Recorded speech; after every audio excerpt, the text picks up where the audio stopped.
আমার প্রবলেম হচ্ছে যে আমার ফ্যামিলি দিক থেকে আমার বাবা বডি মিস্ত্রি ছিল গাড়ির বডি মানে গাড়ির হচ্ছে উনি বডি বানাতো মেকানিক। ওকে, নিজের ছিল বিজনেস ছিল। আর ছোটবেলা থেকে দেখে আসছি যে আমার বাবা ফার্স্ট একটা মহিলাকে বিয়ে করে। আপনার মা কি প্রথম স্ত্রী ছিলেন? আমার মা প্রথম ছিল। তো মহিলাটা ছিল আমাদের বাসার কাজের বুয়া বলে আমাদের বাসায় বয়স কত বা আপনি কোন ক্লাসে পড়ছেন? আমি অনেক ছোট, একদম ছোট। আমার মনে পরিবারের নেই। বড় সন্তান আপনি? হ্যাঁ, সবার বড়। আচ্ছা, তো ছোটবেলা থেকে এগুলো দেখতেছি। তো আমার মা অনেক সুন্দর। তারপর আর যে মহিলাটাকে আমার আব্বু বিয়ে করে উনি অনেক খারাপ দেখতে ছিল, অনেক মানে খারাপ বলতে খারাপ না, আমার আম্মুর কাছে ও কিছুই ছিল না। তো ছোটবেলা থেকে দেখেছি যে ওই কারণগুলোর জন্য আমার আম্মুকে অনেক টর্চার করা হতো। তো আমাদেরকে মানে বলতো যে মার সাথে থাকবা নাকি আমার সাথে থাকবা, মার সাথে থাকলে চলে যাও, কিচ্ছু দিব না, এরকম। মানে ছোটবেলা থেকে আমরা 3 বোন ছিলাম, এক ভাই, 4 জন, তখন তো ভাই ছিল না। এরকম মানে মারামারি দেখতাম, এগুলো দেখলে খুব ভয় পেতাম, কান্নাকাটি করতাম। তো এগুলো দেখতে দেখতে ছোটবেলা থেকেই আর কি নিজের মধ্যে কেমন যেন হয়ে গেছি, মানে কারোর সাথে কথা বলতাম না, খুব বদমেজাজি হয়ে গেছি। মানে এগুলো দেখতে দেখতে আর ভালো লাগতো না। আচ্ছা, পড়াশোনাটাও ঠিক মতো করতে পারি না। এত ভালো একটা আমার আব্বু এত ভালো বিজনেস করার পরেও দেখা গেছে এসএসসিটা দিলাম আমার আম্মুর নিজের মানে গোল্ড রিং সেল করে তারপর আমাকে করে এক্সাম দেয়। তো তখন ফার্স্ট আমি নাচ শেখার পর দেখলাম যে ওইখানে অনেক মেয়েরাই নাচে প্রোগ্রাম করে। আবার চিন্তা করতাম যে প্রোগ্রাম করতে যাব, বাবার সম্মানটাও তো দেখতে হয়, মানুষ খারাপ বলবে। তো এই জন্য আর ওইরকম প্রোগ্রাম করতাম না। হাতের কাজ শিখলাম ওইখান থেকেও ভালোই। ওইখান থেকে আমাকে সার্টিফিকেট দিয়ে দেয়, মানে কারচুপি কাজের। ওইখান থেকে আমি সার্টিফিকেট পাই। এটা কি এসএসসির পরে নাকি এসএসসির আগে? এসএসসির পরে। আগে না, কাজটা শিখি, হাতের কাজটা শিখি এসএসসির আগে, মানে সমসাময়িক সময় আর কি। ওকে, হ্যাঁ, এগুলোর মধ্যেই। তারপর পার্লারের কাজ শিখি। মানে মোটামুটি বলা যায় যে আমার একটা জেদ ছিল যে আমার বাবা যাই করছে আমি এমন কিছু করব, পড়াশোনাটা তো আর সম্ভব হচ্ছে না, আমি এমন ভাবে মানে আমার কাছে পড়াশোনা ছাড়া এমন কিছু বাদ দিব না যেটা আমি পারি না। তো মোটামুটি আমি সব কিছুই পারি আর শিখেছিও। তারপর ওই নাচ যখন শিখতাম ওই সব কাজের পাশাপাশি নাচটা রাখছি। রাগ উঠলেই আমি অনেক ভাঙচুর করতাম, আর সেটা ঘরেই, আর নিজের উপরে অনেক দেখা গেছে লাইক হাত পা কাটতাম। ওই ছোটবেলা থেকে রাগটা বাড়ে আর কি। আচ্ছা, আর বাড়তে বাড়তে এতই বাড়ে যে মানে এক পর্যায়ে দেখা গেছে যে ঘুমের ওষুধটা বেশি খেতাম। আচ্ছা, ঘুমের ওষুধটা বেশি খেতাম। মাঝখানে এমন হয় যে ঘুমের মানে ফার্মেসিগুলোতে একটা নিয়ম করে দেয় যে প্রেসক্রিপশন ছাড়া ওষুধ দিবে না। তো তখন মানে পাগলের মতো করতাম যে ঘুমাতে না পারলে, আমি এখনো পর্যন্ত ঘুমাতে পারি না, তো হাত পা কাটাকাটি করতাম, বিশেষ করে পায়ের হাঁটুর দিকটায় কাটতাম যেন কেউ না দেখে। তারপর আম্মু দেখলো যে আমার অবস্থা অনেকটা খারাপ হয়ে যাচ্ছে, প্লাস আমার আব্বুই উল্টাপাল্টা করতেছে, আমি বড় হচ্ছি। এগুলো আসলে মানে একটা মেয়ের জন্য, একটা ফ্যামিলিতে একটা মেয়ের জন্য এই দিকগুলো অনেক খারাপ। যে ফ্যামিলিতে যদি কেউ শুনে যে বাবা এরকম করতেছে, সেখানে বিয়েতেও সমস্যা হয়, প্লাস মেয়েগুলোও মানে অনেক মানে যেমন আমি বিগড়ে যাচ্ছিলাম। তখন আম্মু বলে যে ওরে একটা কিছু দিয়ে ব্যস্ত রাখতে হবে যেন ও এই দিকগুলোতে নজর না দেয়, বা এই দিকগুলোতে যেন মন না আসে। নিজের উপর নিজের রাগ লাগে, কেন এমন একটা ফ্যামিলিতে জন্ম হলাম। আর আমার যেটা আমি ভুল মানে সবচাইতে বড় অপরাধ হয়েছে, আমি আমার মার সাথে খুব খারাপ ব্যবহার করতাম। তো মা শুধু কান্নাকাটি করতো, কিছুই বলতো না, শুধু কান্না করতো, বলতো তোর বাবা ওইগুলা করে আর তুইও কথা শোনাস। আমি জানি না আমি কেমন দেখতে, বাট আমার ফুপির ফ্যামিলি, আমার মার ফ্যামিলি, সবার ভাষ্য মতে সবচেয়ে সুন্দর আমি। না অফকোর্স হয়তো বা মানে তারা ঠিকই বলেছে, কারণ আমরা যে ছবিটা দিয়েছি ফেসবুকে প্রিয় শ্রোতা এবং ইউটিউবে আমরা যে ছবিটা আপলোড করেছি তাতে আপনারা দেখলে বুঝতে পারবেন যে এই মেয়েটার জীবনে আসলে এই ধরনের সিক্রেটস। মানুষের সৌন্দর্যটা আসলে মনে বাহ্যিক দিক থেকে না, তারপরেও লুক একটা অনেক বড় ফ্যাক্ট নিঃসন্দেহে। তো সেই জায়গা থেকে অফকোর্স শি ইজ বিউটিফুল। হ্যাঁ, তারপর অনেক বিয়ের প্রস্তাব আসতো, আমি রাজি হতাম না, কারণ তখন আমার মনে হয় না মানে বিয়ে জিনিসটাকে আমি অনেক হেট করতাম, যে এইগুলো দেখতেছি আমার সাথেও যদি এগুলো হয়, মানে আমার মনের মধ্যে একটাই ছিল যে আমি বিয়ে করব যদি আমাকে ছেড়ে চলে যায়, এই ভয়ের জন্য আমি সংসার জিনিসটা পছন্দ করতাম না, ভয় পেতেন। তারপর এই যে এগুলো দেখতাম বাবা মার মারামারি, মানে আমি এতটাই হয়ে গেছিলাম যে আমি উল্টাপাল্টা ভাবে যে আমার বাবা এগুলো করে, আমি রাগ করে আমি অনেক ছেলে ফ্রেন্ডদের সাথে ঘোরাঘুরি করতাম, আচ্ছা টি শার্ট পরে ঘুরতাম। তারপর মানে উল্টাপাল্টা যেইভাবে বাবাকে ছোট করা যায়, মাকে ছোট করা যায়, ইচ্ছা করে এগুলো করতাম ওই রাগের বশেই। তো এইগুলোর জন্য অনেক এলাকা থেকে অনেক রেকর্ড আসতো, বলতো যে এগুলা কি করে মেয়ে, এরকম বাবা যদি এরকম চলে, মেয়ে এরকম চলাফেরা করে কেমন লাগে। তো বিয়ের প্রস্তাবগুলো আসলে আমি দেখতে আসতো, তারপর আমি বলতাম আচ্ছা আমি ছেলের সাথে কথা বলবো। ছেলের সাথে কথা বললে আমি উল্টাপাল্টা কথা শোনায় দিতাম, আমি না এটা করি, আমি সিগারেট খাই, আমি হাত কাটি, এটা সেটা করি, আমি কিন্তু আপনার বিয়ে করলে এগুলোই করবো। তখন আর ছেলে রাজি হতো না, না করে দিত। মানে ছোটবেলা থেকে একটা জিনিস ছিল যে আমি কখনোই টিচার দিয়ে পড়ি নাই। খো খেলার নাম শুনছেন? জি। ওই খেলাতেও আমি খেলছি। আর 2008 না যেন 9-তে পেপার আমার ছবি আসছিল, আমরা চ্যাম্পিয়ন হয়েছিলাম ওইখান থেকে স্যার ওরা সবাই বলে যে আমি তুমি পড়াশোনা করো। তো তারপর এসএসসি দেওয়ার পর আমি ভাবলাম যে না থাক, আর পড়াশোনা করে লাভ নাই, কারণ দেখা গেছে যে মার উপর অনেক চাপ পড়ে যাচ্ছে। মা এইখান থেকে সেখান থেকে টাকার ব্যবস্থা করতেছে, তো তখন পড়াশোনা বাদ দিয়ে হাতের কাজগুলো করতেছি আর এই যে ফ্রেন্ডদের নিয়ে ঘোরাঘুরি। তখন মিরপুর 11:30-তে একটা জব পাই আমি, সেটা হচ্ছে সিকিউরিটি অফিসের। Security job? না সিকিউরিটি বলতে উনি আমাকে, অফিসটা ছিল সিকিউরিটি অফিস, তো ওইখানে আমাকে বলছে যে তুমি রিসেপশনে বসবা, শুধু তুমি। আপনি লেখাপড়াটা কি তখন অফ করে দিয়েছেন? হ্যাঁ অফ করে দিয়েছি। কেন অফ করেছেন? এই সব আচরণের কারণে? এইসব আর দেখা গেছে পড়াশোনা চালাতে পারতেছি না, হচ্ছে না, কারণ একটা মেয়ের মানে টিচার ছাড়া অনেক কিছু লাগে, বই খাতা তারপর সব কিছু, এই জন্যই আর পড়ি নাই। তো ওই অফিসে স্যার যেদিন আমাকে বলে, বলছে তুমি চাকরি করার জন্য আসছো? আমি বলছি জি স্যার। তুমি এতটুকু একটা মেয়ে, তুমি চাকরি করবা? যে স্যার এতটুকু মেয়ে, আচ্ছা আপনি আমাকে দেখেন, যদি ভালো লাগে রাখবেন, না ভালো লাগলে নাই। তো উনি আমাকে বললো ঠিক আছে তুমি 1 সপ্তাহ ট্রায়ালে থাকো। তো থাকার পর স্যার আমাকে এত বেশি পছন্দ করে ফেলো, বলতেছে যে ঠিক আছে মমো তুমি এখন থেকে এখানেই থাকবা। তো এখানে জব করি।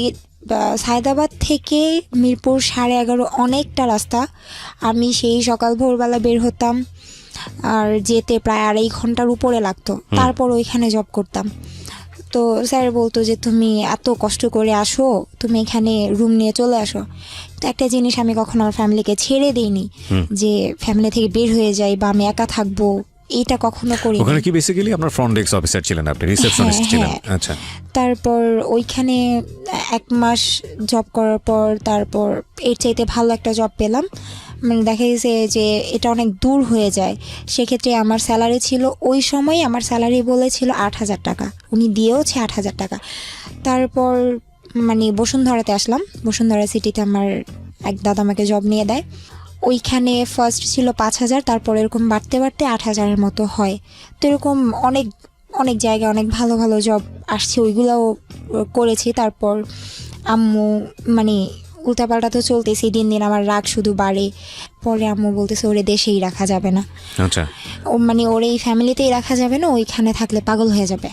তো আম্মু আমাকে কান্নাকাটি করে অনেক অজুহাত দেখায়, দেখ তুই তো পড়াশোনা ছেড়ে দিছোস, তোর বোনদের তোর ভাইদের পড়াশোনাটা হোক, তুই চলে যা, ওইখানে তুই ভালো থাকবি, আর তুই তো ওয়েস্টার্ন ড্রেস পরে চলাফেরা করা খুব পছন্দ করস, ওইখানে তোর মন মতো সব কিছু হবে। তখন আমি ট্রেনিং করলাম, তো তখন আম্মু বলতেছে, আমি বললাম আম্মু আমি কী কাজে যাচ্ছি?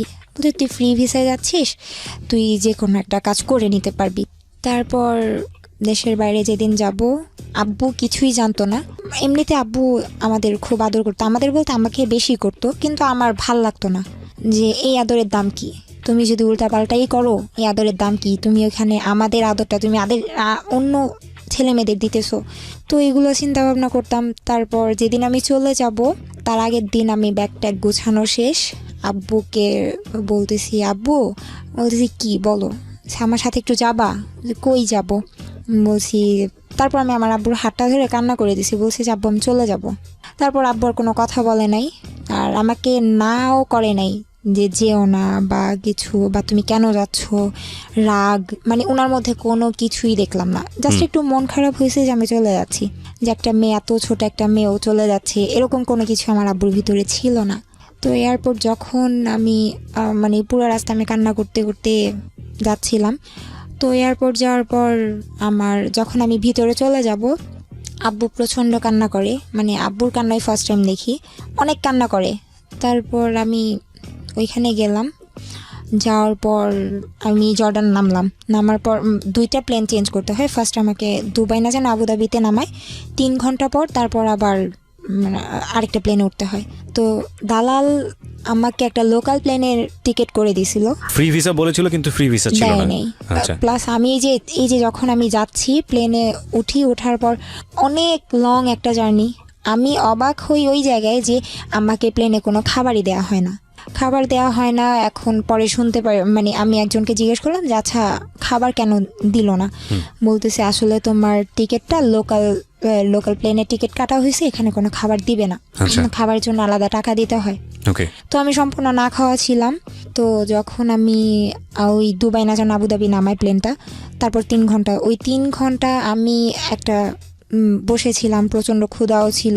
তারপর একটা ছেলে বসা ছিল, ও দেখলাম যে কয়েন দিয়ে পানি নিচ্ছে, ওই যে ওইখানে মেশিনের মতো থাকে, কয়েন দিলে তারপর পানির একটা করে বোতল বের হয়।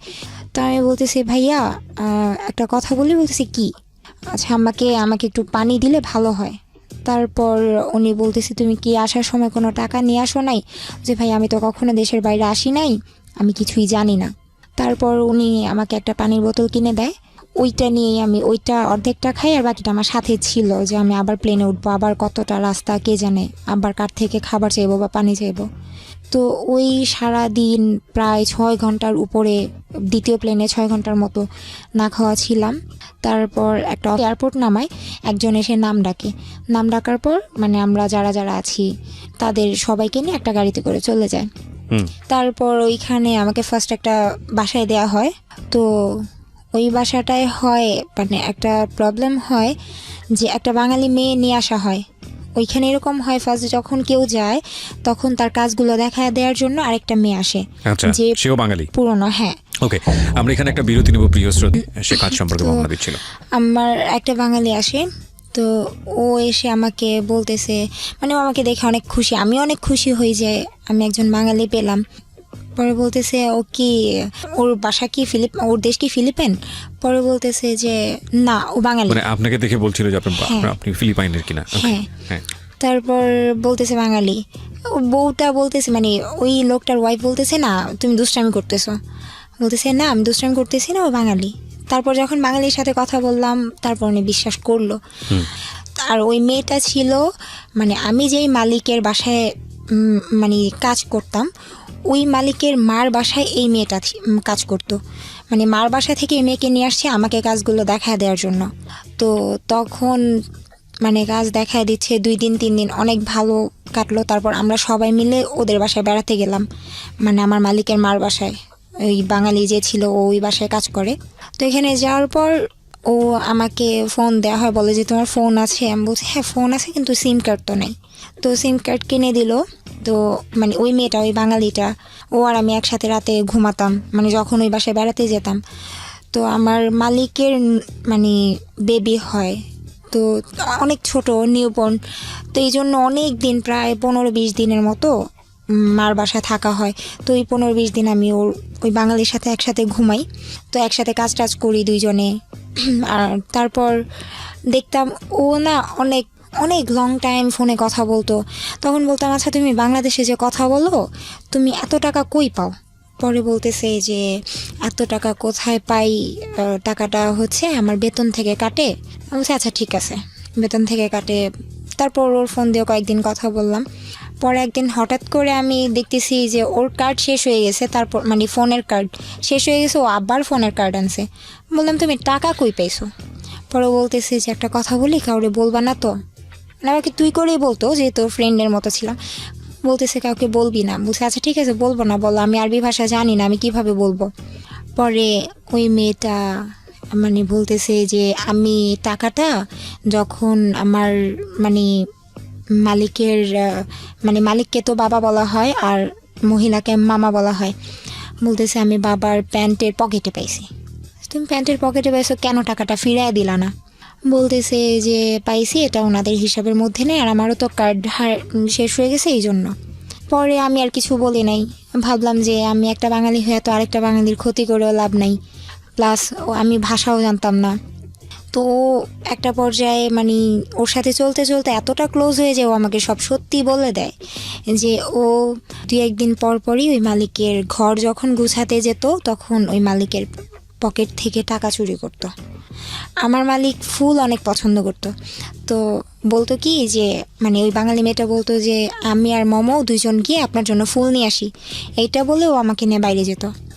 বাইরে গিয়ে অনেক দূরের একটা রাস্তা, মানে হেঁটে যেত প্রায় 20 মিনিটের মতো লাগে, এত দূরেও যেত, প্রায় 5টা-6টা করে কার্ড নিয়ে আসতো, মোবাইলের রিচার্জ কার্ড। জি।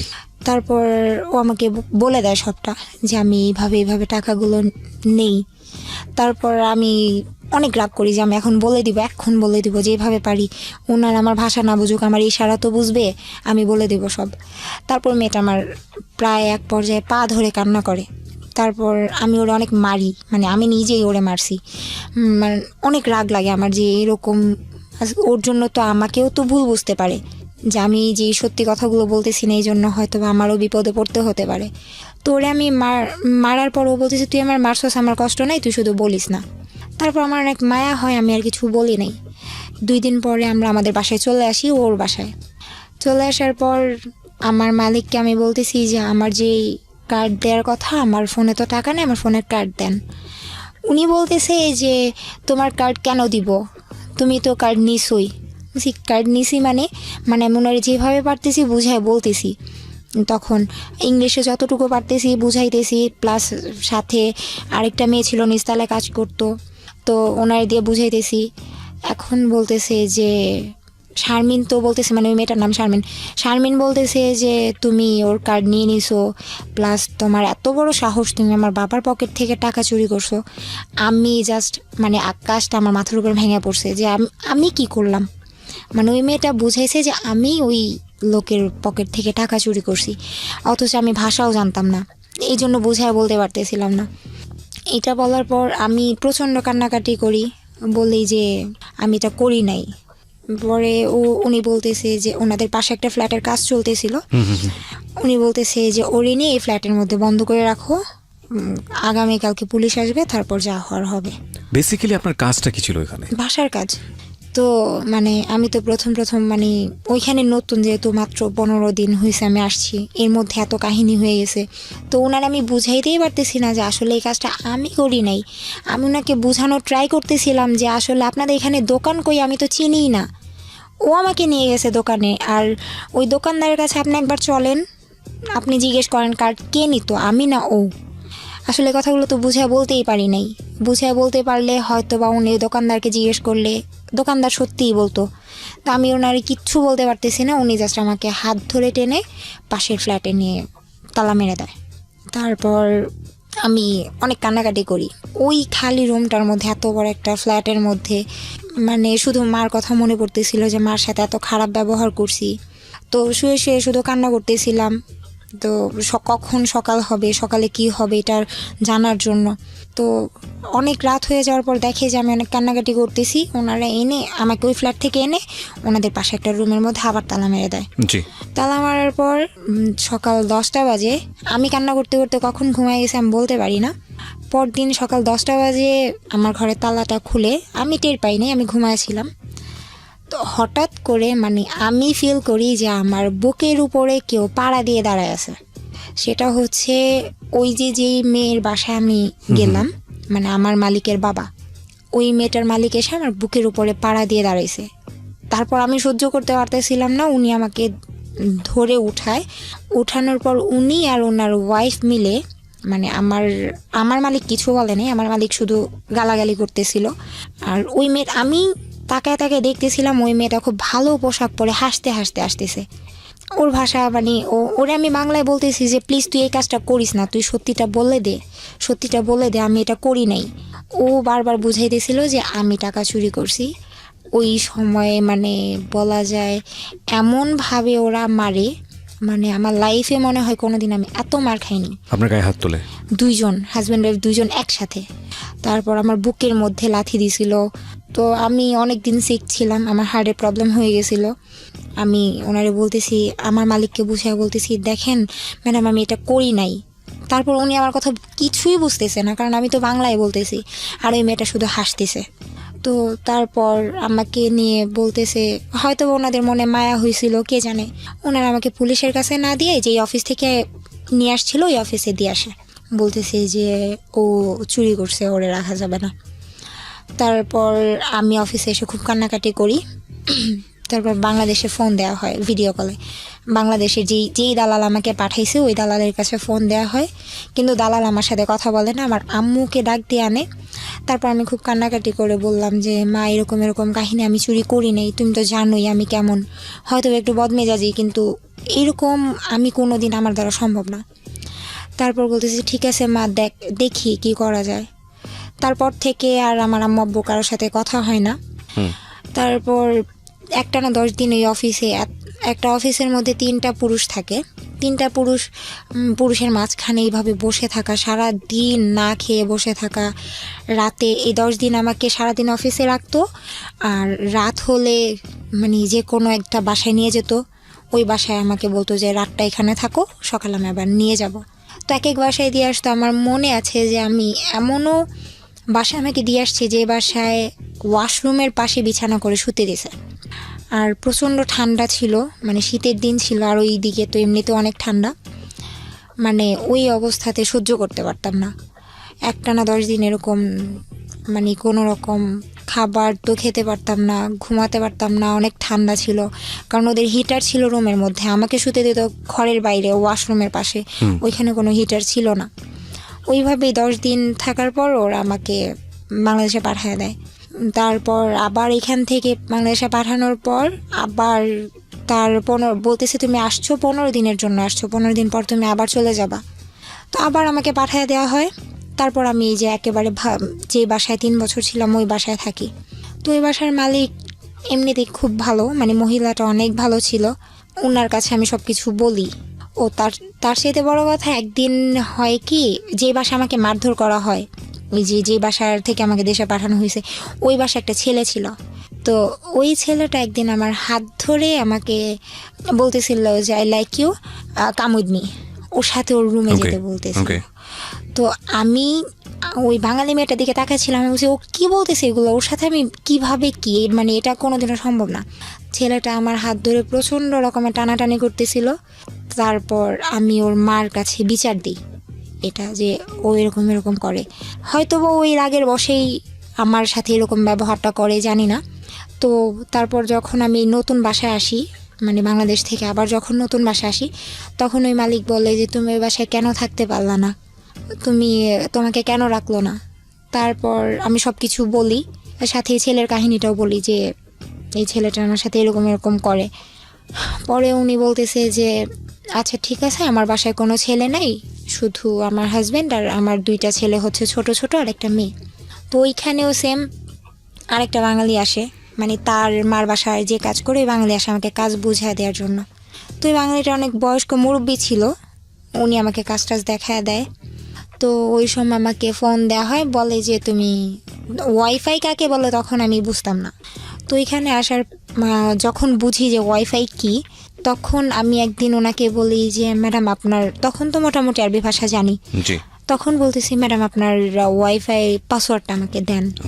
উনি দিবে না, উনি বলতেছে যে এত টাকা খরচ হয়, এটা হয় সেটা হয়, দেয়া যাবে না, তুমি সারাদিন মোবাইল নিয়ে পড়ে থাকবা। মানে ওই বাসার মহিলা ছিল পুলিশ, আর মহিলার হাজব্যান্ড ছিল লয়ার।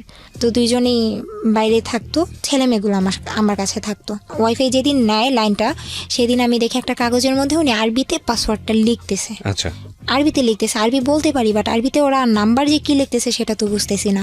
তারপর ওই নাম্বারটা আমি নিয়ে, মানে আমি লিখলাম, সেম ওইভাবে লিখে বাইরে গেলাম।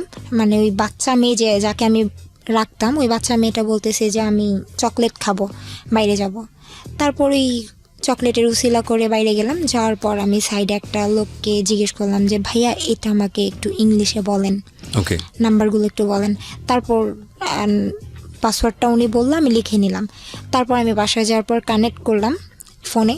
আমি তো অনেক খুশি যে এখন থেকে সবসময় কথা বলতে পারবো। তো এরকম করে হঠাৎ করে একদিন আমার মালিক বুঝে যায় যে আমি ওয়াইফাই চালাচ্ছি। আচ্ছা, হঠাৎ করে আমার ফোনটা নিয়ে ভেঙে ফেলে, একেবারে গুঁড়ো গুঁড়ো করে ফেলে, চালাতে দিবে না উনি। এই ওয়াইফাইটা আপনি কেন চালাতেন? আমার আম্মুকেও দেখতেছি যে ওই ইমো নামানোর পর মানে সবার সঙ্গে communication টা অনেক বেশি easy হয়ে গেছে। Okay. প্লাস ফেসবুকটা তখন নতুন ফেসবুকটা বুঝি, আর ফেসবুকের নেশাটা এরকম একবার মাথায় ঢুকলে তো বের হতেই চায় না। ফেসবুক নিয়ে পড়ে থাকতাম সারাক্ষণ, আর ফেসবুকে যার তার সাথে চ্যাটিং করতাম, নতুন জি, okay. যা হয় আর কি। তারপর আবার আমি ফোন কেনার পর ওয়াইফাই আবারও কানেক্ট করার পর তখন অনেক লুকায় চালাতাম। মালিক আসলে ওয়াইফাইটা অফ করে রাখতাম যেন না বুঝে। ওই সময় কত টাকা পেতেন আপনি এই কাজ করে? মাত্র 13,000 টাকা। বাংলাদেশের টাকায় 13,000 টাকা। এই টাকাটা আপনি দেশে পাঠিয়ে দিতেন? হ্যাঁ, সব টাকা দেশে পাঠাতাম। ওকে। আর আমি আসছি বাইরে যাওয়ার পর আমি 1 টাকাও নিজে খরচ করিনি, সম্পূর্ণ টাকা দেখা গেছে ওই যে দেখতাম আম্মু অনেক কষ্ট করতেছে, আম্মুকে দিতাম। এর মধ্যে আমার ছোট বোনটার বিয়ে হয়ে যায়। তো ওই ছোট বোনের বিয়েতে 30,000 টাকা দিই আমি, মানে আমার অ্যাকাউন্টে জমা ছিল, শেষ টাকাটুকু আমি দিয়ে দিই যে এটা দিয়ে তুমি বিয়ে দিয়ে দাও, আমি টাকা দিয়ে কী করবো এইরকম বুঝাই। তারপর হঠাৎ করে মানে ফেসবুকে একজনের সাথে কথা হওয়ার পর হঠাৎ করে কেন যেন আমি বলতেছি দেখি কাকে ভাল লাগে, দুষ্টামি করে যে দেখি কাকে ভাল লাগে তার সাথে কথা বলবো। তো একটা ছেলের ছবি দেখলাম, দেখার পর আমি বলতেছি যে দেখতে অত একটা ভালো না, বাট অত একটা খারাপও না। তারপর আমি ওকে অ্যাড পাঠাই, ও অ্যাড অ্যাকসেপ্ট করে না। অ্যাকসেপ্ট না করার পর তারপর হঠাৎ করে একদিন আমি ফোন নাম্বারটা চাইলাম যে আপনি এত করেন, দেমাগ কেন দেখান। বলতেছে দেমাগের কি দেখলেন? আমি বলতেছি আপনি কি ভাবেন আপনি দেখতে অনেক সুন্দর, আপনি দেখতে অনেক পচা। পরে বলতেছে তাহলে কেন নক করছেন? আমি বলছি আমার ভালো লাগছে তাই, আমার একা একা এখানে থাকতে ভালো লাগে না। আচ্ছা, হ্যাঁ আমার সময় কাটানোর জন্য। আপনি নিজে থেকেই নক করেছেন? হ্যাঁ। আচ্ছা, আমি বললাম যে আমার সময় কাটানোর জন্য একজনকে দরকার, আমি তো আপনার সাথে প্রেম করবো না, আমি আপনার সাথে ফ্রেন্ডশিপ করার জন্য নক করছি। আচ্ছা। তারপর বলতেছে আচ্ছা ঠিক আছে। তো যখন বললাম আমি দেশের বাইরে, উনি বিশ্বাস করেনি। তারপর হঠাৎ করেই একদিন আমি বলছি আচ্ছা ঠিক আছে লাইনে থাকো। লাইনে রেখে আমি আমার মালিকের সাথে আরবিতে কথা বললাম। তো ও আমার ভাষা শোনার পরে ও একেবারে মানে পাগল হয়ে যায়, বলতেছে যে তুমি এত সুন্দর করে আরবি বলতে পারো, তুমি যখন আরবিতে কথা বলতেছিলা আমি আসলে ভুলে গেছিলাম যে আসলে তুমি বাঙালি না, ওই দেশের আরাবিয়ান। আর সবচেয়ে বড় কথা ওই দেশের কেউ বিশ্বাস করতো না যে আমি বাঙালি। আচ্ছা। সবাই বলতো যে হয়তো বা ফিলিপিনি আর নয়তো অন্য কোনো জায়গার, বিশ্বাস করতো না। তারপর আমিও বলতাম হ্যাঁ আপনার যা ভাবেন তাই আমি। আচ্ছা। তারপর এই যে ওর সাথে ফোনে কথা হতে থাকে, তো তখন আমি শুনতে পারি যে ছেলেটার নাম কি ছিল? ছেলেটার নাম। ঠিক আছে, তো ওর সঙ্গে আপনি নক দিয়েছিলেন এবং আপনি কথাবার্তা বলছেন ওর সঙ্গে? কথা বলতে থাকি। ওকে। তারপর আমি একটা পর্যায়ে যে শুনতে পাই যে ও আমাকে বলতো, ওর সাথে ফ্রেন্ডশিপ ছিল মনে হয় সর্বোচ্চ গেলে 1 সপ্তাহ। আচ্ছা। তারপর ওকে আমি বলতাম যে আচ্ছা তুমি আমার জন্য একটা ছেলে খুঁজো, আমি রিলেশন করব যেন আমি দেশে এসে বিয়ে করতে পারি, যেহেতু বিয়ের জন্য ফ্যামিলি এত চাপ দিচ্ছে। আপনারা কি ফেক আইডি ইউজ করতেন নাকি মানে ফেক বলতেন? নিজেদের ছবি দিয়ে একদম সবকিছু জেনুইন? হ্যাঁ। তারপর ছেলে দেখতে বললাম, তো ও বলতেছে আচ্ছা ঠিক আছে দেখতেছি। বলতেছে কি রকম ছেলে পছন্দ তোমার? আমি বললাম যে কি রকম ছেলে পছন্দ, আমি অনেক সবচেয়ে বড় কথা আমি লম্বা ছেলে অনেক পছন্দ করি, আর যেমনই হোক ছেলে যেন শিক্ষিত হয়, কারণ একটা শিক্ষিত মানুষ কোনোদিনও অ্যাটলিস্ট আমার বাবা মা যেরকম করে সেরকম করবে না, গায়ে কখনো হাত তুলবে না, সংসারের মধ্যে অশান্তি করবে না, খারাপ ব্যবহার করবে না, এইগুলাই। তো তখন ও বলতো আচ্ছা ঠিক আছে। আর আমি ওর কাছে সব কিছু শেয়ার করতাম, আমার বাসায় এটা হচ্ছে সেটা হচ্ছে, আমার বাবা মা এগুলো করতো। আসলে কি মন খারাপ থাকতো কথাগুলো শেয়ার করার জন্য একজনকে দরকার ছিল। তারপর হঠাৎ করে ও অনেক ছেলেকে দেখায়, আমি আসলে বুঝাতে যাচ্ছিলাম আমার কাউকেই ভালো লাগে না, আসলে আমি তোমাকে পছন্দ করি। আচ্ছা, এটা আপনি বুঝতে চাচ্ছিলেন? বুঝাতে যাচ্ছিলাম। ওকে। ও বুঝতো কিন্তু আমাকে বুঝতে দিত না যে ও বুঝতেছে। তারপর হঠাৎ করে মানে আমার রাগ, মানে অনেক মেজাজ গরম হয়েছে। আমি তুমি কি বুঝো না, ঢং করো, তুমি বুঝতেছো ঠিকই যে আমি তোমাকে পছন্দ করি, তারপরে তুমি এমন কাহিনী করতেছো। পরে বলতেছে আচ্ছা ঠিক আছে তোমাকে আমি 20 তারিখে একটা কথা বলবো। কি কথা তুমি এখনই বলো? বলতেছে তোমার জন্য ছেলে দেখছি। ছেলে দেখছো, বলো না, নাম ছবি দাও।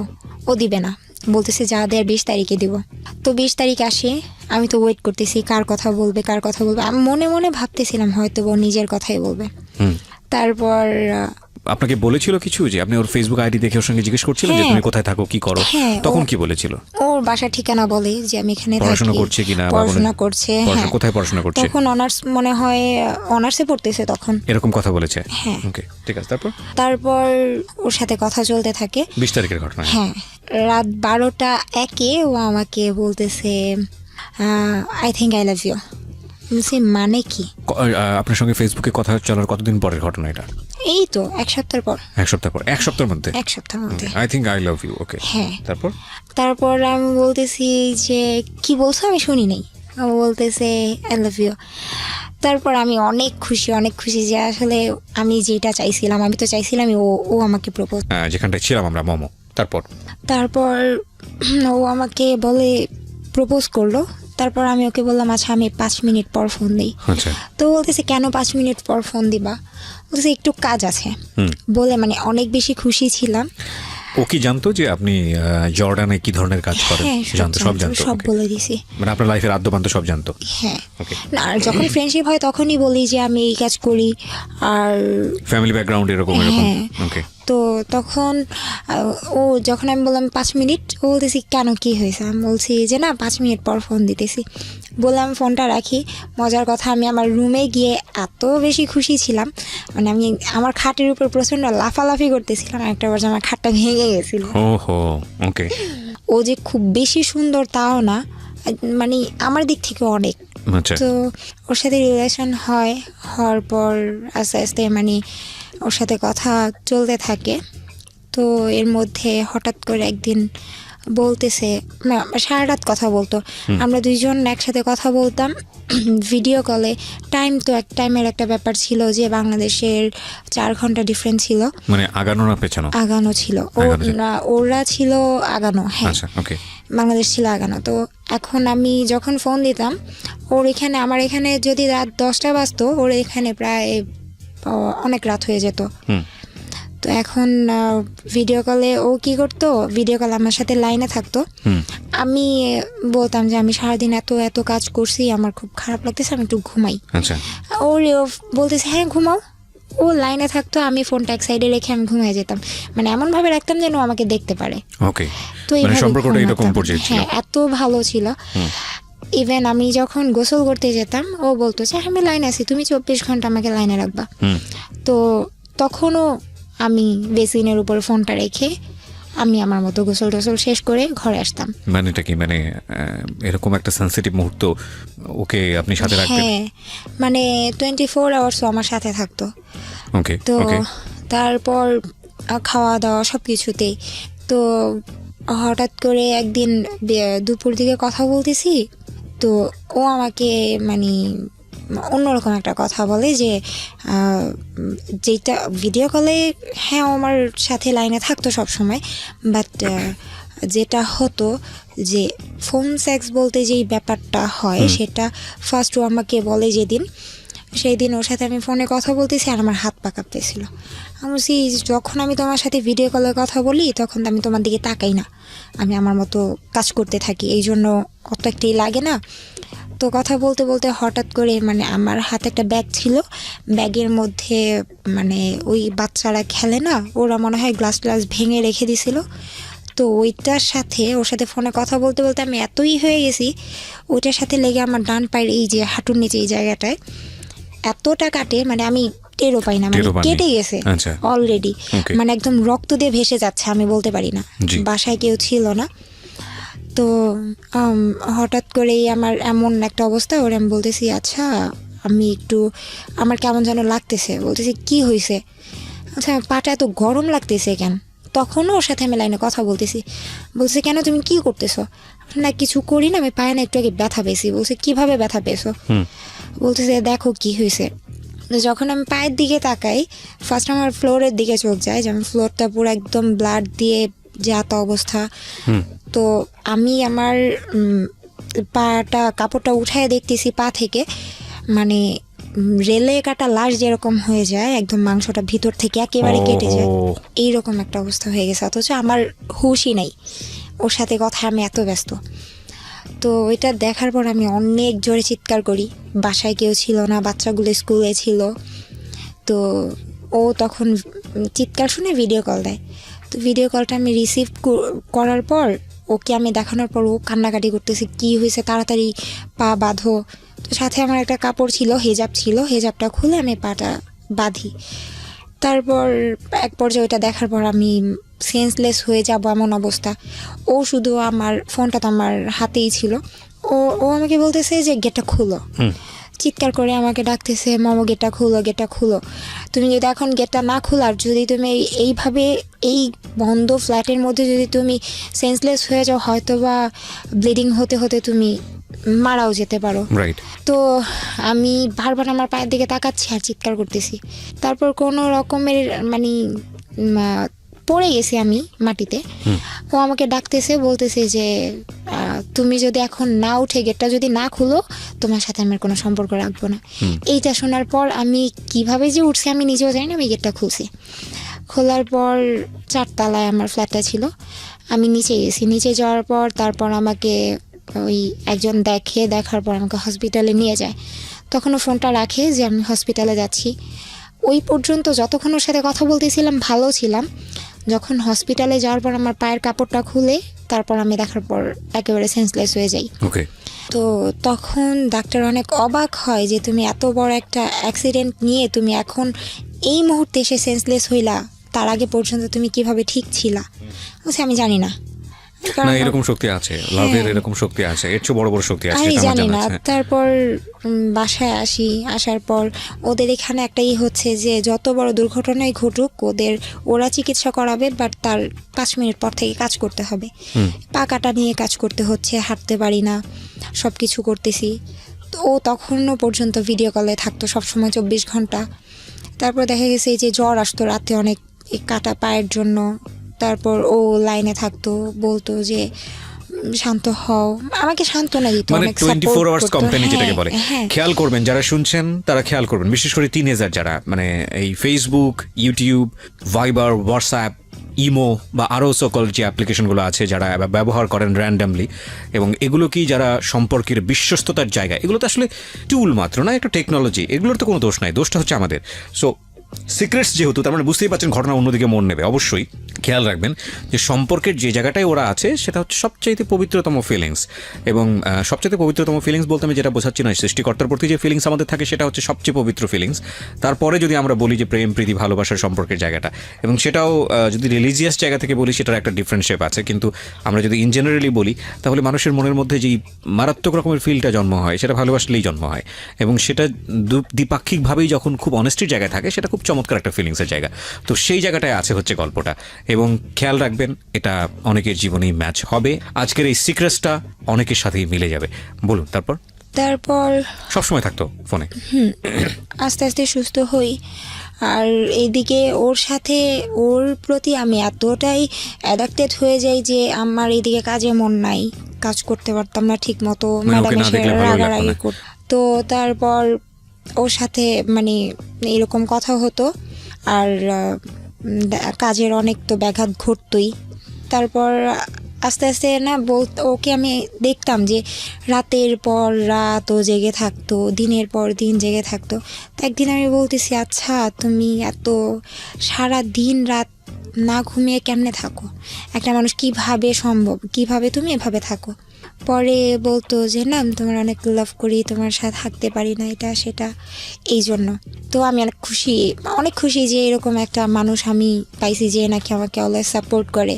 তারপর হঠাৎ করে একদিন দুষ্টামি করে বলতেছে, আচ্ছা তুমি যদি কখনো শুনো যে আমি ইয়াবা খাই তুমি কি করবা। তো তখন আমি খুব বেশি চিৎকার করে কান্নাকাটি করি, আর নিজে নিজে বলতে থাকি যে কি করলাম আমি, এটা যে আমার লাইফে একজনকে লাভ করলাম, ছেলেটাই বলছিল যে আমি যদি ইয়াবা খাই তখন কি করবা, মানে আমাকে বুঝাতে যদি। তো তখন আমি অনেক কান্নাকাটি করি। পরে বলছে, এই বোকা মেয়ে শোনো, আমি অনেক সুন্দর করে গুছায় মিথ্যা কথা বলতে পারি। তো বলছি গুছায় মিথ্যা কথা বলতে পারি মানে, বলছে এই যে মাত্র মিথ্যা কথা বললাম তুমি ধরতেও পারলা না, দুষ্টামি করলাম। তো এরকম মাঝে মাঝে অনেক কিছু দুষ্টামির মাধ্যমে আমাকে অনেক কিছু বলতো। তারপর ও বলতেছে, তারপর আমি বলতেছি আচ্ছা তুমি না ঘুমায় কিভাবে থাকো, তারপরে সত্যি কি তুমি আবার খাও? বলতেছে আরে বোকা না, আমি এসব করি না। তারপর রিলেশন যখন আস্তে আস্তে ডিপ হতে থাকে, তো একটা পর্যায়ে ও আমার কাছে সব কিছু স্বীকার করে যে হ্যাঁ আমি এটা করি। তো তখন আমি বলছি দেখো আমি তোমাকে এতটাই লাভ করে ফেলছি, এখন তুমি যদি এর চাইতেও বড় কিছু করো আমি তোমাকে ছাড়তে পারবো না, বাট তুমি এটা ছেড়ে দাও। পরে ও আমার সাথে রিলেশনের পর ও বলতেছে আমি এখন অনেক হ্যাপি, আমি আগে অনেক একা ছিলাম, তুমি আসার পর অনেক ভালো আছি। তো আমিও খুশি, ও খুশি, দুইজনে খুব ভালো চলতেছে। ওর ফ্রেন্ডদের সাথেও আমার কথা হতো, গ্রুপ চ্যাট হতো, সবাই একসাথে কথা বলতাম, ফোনে কথা বলতাম, তো দুষ্টামি করতাম। এখন ও আবার আমাকে ওর লাইফের কিছু স্টোরি বলতো, একটা মেয়েকে অনেক লাভ করতো, মেয়েটাকে ওর সাথে অনেক কিছু হয়েছে। তো এরকম অনেক মেয়ের কাহিনী আমি শুনছি ওর থেকে। শুনতে শুনতে শুনতে শুনতে কতগুলা মেয়ে যে হয়েছে হিসাব নাই, প্রত্যেকটার সাথে ফিজিক্যাল করছে। এগুলো বলেছে আপনাকে? হ্যাঁ। ওকে, তো আপনার খারাপ লাগতো না এগুলো শুনলে? কান্না করতাম, বুঝতে দিতাম না। তারপর আবার মনকে বুঝাতাম আসলে ও তো আমাকে সত্যিটা বলতেছে, এটাই বেশি। ও চাইলে আমাকে লুকায় রাখতে পারতো, হাইড করতে পারতো, আমি তো জানতেও পারতাম না। ওকে, সমস্যা নাই। তো হঠাৎ করেই একদিন এত রাগ লাগে, রাগটা ওর প্রতি না অন্যজনের প্রতি রাগ করে আমি কাচের একটা গ্লাস ভেঙে আমি আমার হাত কাটিয়েছি। আমার হাতে এখনো দাগ আছে, জি, হাত কাটি। তো এটা নিয়ে অনেক রাগ করে যে খারাপ মেয়েরা এগুলো করে, এটা সেটা করে। আচ্ছা আচ্ছা ঠিক আছে আর করবো না। ও বলতেছে যে তুই অন্য কোনো কারণে কাটোস নাই, তুই অন্য কোনো ছেলের জন্য কাটছস। 24 ঘন্টা তুমি আমার সাথে আসো, আমি অন্য কোনো ছেলের জন্য কেন কাটবো? তো এটা গেল। আরেকদিন মানে আমি রান্না করতাম ওর সামনে, মানে ওই যা করার আর কি, ডেইলি লাইফ 24 ঘন্টা সে সাথে হ্যাঁ, থাকতো। ও আমার সাথে থাকতো। তো হঠাৎ করে একদিন রাতের বেলা কি নিয়ে যেন ওর সাথে আমার ঝগড়া হয়েছে। এখন আমি বলছি দেখ আমি কিন্তু মারা যাব। বলছে তুই মারা যাবি।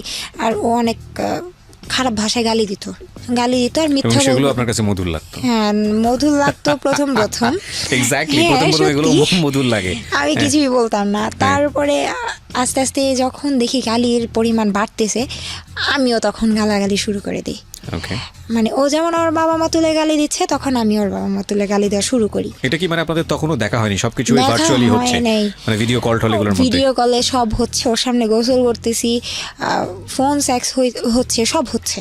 ওকে, তো কিন্তু ওর সাথে আমার এখনো দেখাই হয় নাই। ওকে, পয়েন্ট করবেন এগুলো, কারণ আমরা এই যুগেই বসবাস করি। ইনফ্যাক্ট আজকালকার যুগে একটা মানুষকে রিচ করা দেশের এ প্রান্ত থেকে বিশ্বের যে কোনো প্রান্তেই থাকুক না কেন, ইটস মানে টাইম ফ্যাক্ট, কয়েক সেকেন্ডের ব্যাপার। টেকনোলজি আমাদেরকে সেই জায়গাটায় নিয়ে গেছে। একটা সময় ছিল যখন আমরা শুনেছি এরকম আমাদের নানি দাদিদের কাছ থেকে, বাবা মায়ের কাছ থেকে, যে একটা ছেলে এবং একটা মেয়েকে প্রপোজ করতে মাসের পর মাস চলে যেত, বছরের পর বছর চলে যেত, রাস্তায় দাঁড়িয়ে থাকতে থাকতে স্যান্ডেলের তলা ক্ষয় হয়ে যেত, তারপরেও সে প্রপোজ করার সাহসটা পর্যন্ত পেত না, এবং তারপর সে সম্পর্ক মোড় নিতে তো আরও সময়ের ব্যাপার। কিন্তু এখন বিষয়টা এরকম হয়, সম্পর্কে মোড় নেওয়া, তারপরে বিবাহ সাথী, তারপরে ঘর সংসার, তারপরে শারীরিক সম্পর্ক, বিভিন্ন বিষয় থাকে না? তো এখানে বিষয়টা হয়ে গেছে এরকম যে আগে সব কিছুর আগে শারীরিক সম্পর্ক। কারণটা হচ্ছে এটা খুব সহজেই প্রপোজ করার পেছনের অন্যতম কারণটা হচ্ছে ছেলেটা যখন মেয়েটাকে বলছে, বা ভাইস ভার্সা যদি বলি, মেয়েটা যখন ছেলেটাকে বলছে, তখন কোনো দায় থাকছে না। দায় বলতে আমি যেটা বোঝাচ্ছি যে আমি যে কথাটা বললাম মেয়েটাকে বা ছেলেটাকে বললাম, যদি ছেলেটা মন খারাপ করে কিংবা মেয়েটা যদি মন খারাপ করে, তাহলে যদি সে কোনো অ্যাকশন নেয়, সে অ্যাকশনটা কত দূর পর্যন্ত যেতে পারে। এই জায়গাটায় আমাদের একটা প্রচণ্ড রকমভাবে সিকিউরিটি আছে যে ভার্চুয়াল বলা এইসব হয়, এবং ঠিক আছে, it's okay, let's do it, দরকার কি সম্পর্কে যাওয়ার জন্য।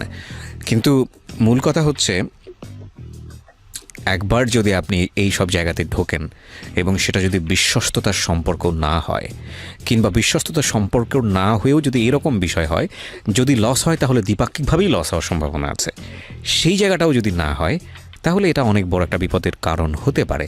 আমরা এ কথা বললেও যে কালকে থেকে এইসব সব কিছু বন্ধ হয়ে যাবে ইন্টারনেটের দুনিয়াতে, এটা আমি বিশ্বাস করি না।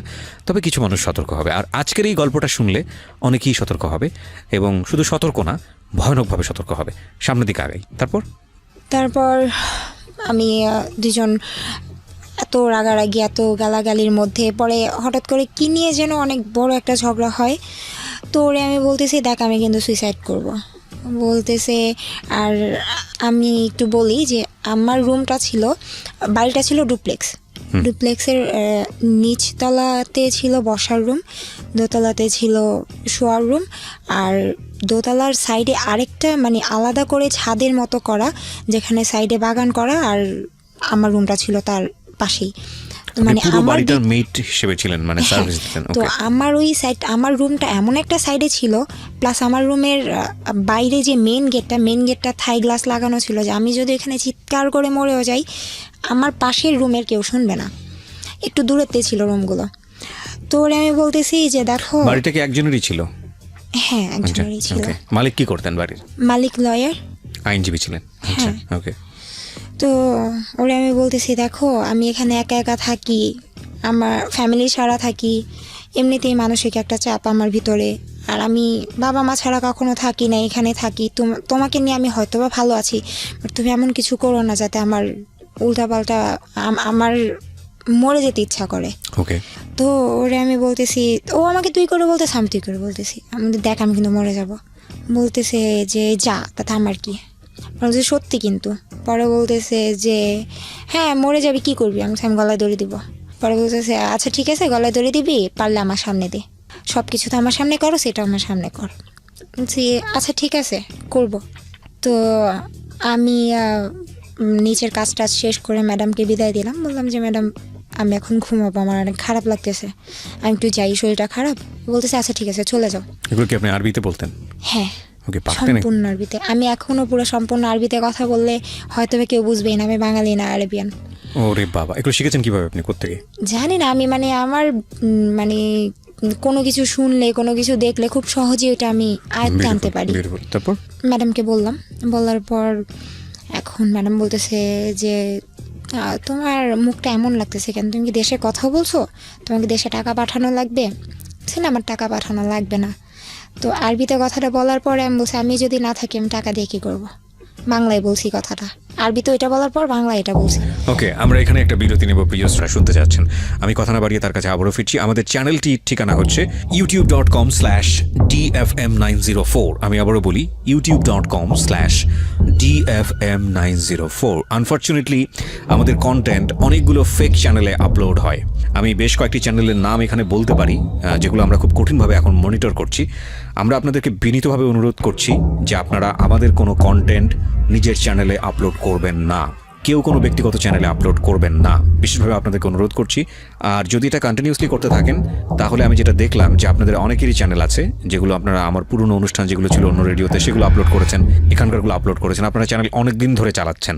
আমরা যেটা করব, রিপোর্ট করে আপনার চ্যানেলটি বন্ধ করে দেবো, এবং সেটা আমরা আমাদের অথরিটি থেকে খুব সহজেই করতে পারি। আমরা চাচ্ছি আপনারা যারা এই কাজগুলো করেছেন অনেকদিন ধরে হয়তো এক ধরনের সার্ভিস দিয়ে গেছেন, পয়সাপাতি হয়তো ইনকাম করেননি অনেকেই এসব দিয়ে, তারপরেও আপনাদেরকে বিনীতভাবে রিকোয়েস্ট করছি আমাদের কন্টেন্টগুলো আপলোড না করার জন্য, কারণ এতে করে আমাদের নিজের যে চ্যানেলটি আছে সেটার সমস্যা হচ্ছে, বিভিন্ন রকমের লিগ্যাল প্রবলেম হচ্ছে। তো সেই জায়গাটা থেকে আমরা আপনাদেরকে বিনীতভাবে রিকোয়েস্ট করছি, যদি আপনারা আপনাদের নিজের চ্যানেলটি হারাতে না চান তাহলে আপনারা আমাদের কন্টেন্ট আপলোড থেকে বিরত থাকুন। ওকে, আমাদের চ্যানেলটি হচ্ছে www.youtube.com/dfm904। আমি আবারও বলছি youtube.com/dfm904। প্লিজ এই চ্যানেলটি ছাড়া অন্য কোনো চ্যানেল ঢাকা FM এর এই প্রোগ্রামগুলোর জন্য আপনারা সাবস্ক্রাইব করবেন না। ওকে, আমাদের চ্যানেলটি সাবস্ক্রাইব করার পরে অবশ্যই নোটিফিকেশনটি অন করে নেবেন, যেখানটায় ছিলাম। তারপর তো ম্যাডাম বলতেছে এই তুমি বাংলায় কি বললা, তুমি কি আমার গালি দিলা? তো বলতেছি যে ম্যাডাম আমি আপনাকে অনেক লাভ করি। ম্যাডাম আমাকে অনেক আদর করতো, কারণ দেখা গেছে আমি যখন ফ্রি টাইম থাকতো কাজের তখন আমি ম্যাডামের পাশে বসে থাকতাম। মানে আমার মায়ের মতো, আমার মাকে কোনোদিন এতটা সেবা করিনি যতটা ওনাকে করছি। আর আমি ওনাকে অনেক জ্বালাতাম, মানে ওনার ছেলে মেয়ে যেভাবে জ্বালাতো আমিও জ্বালাতাম।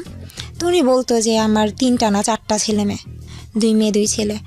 তো উনি বলতেছে তুমি আমার গালি দিলা? বলছে আমার এত বড় সাহস আছে আমি আপনাকে গালি দিব? বলতেছে আচ্ছা ঠিক আছে যাও ঘুমাও।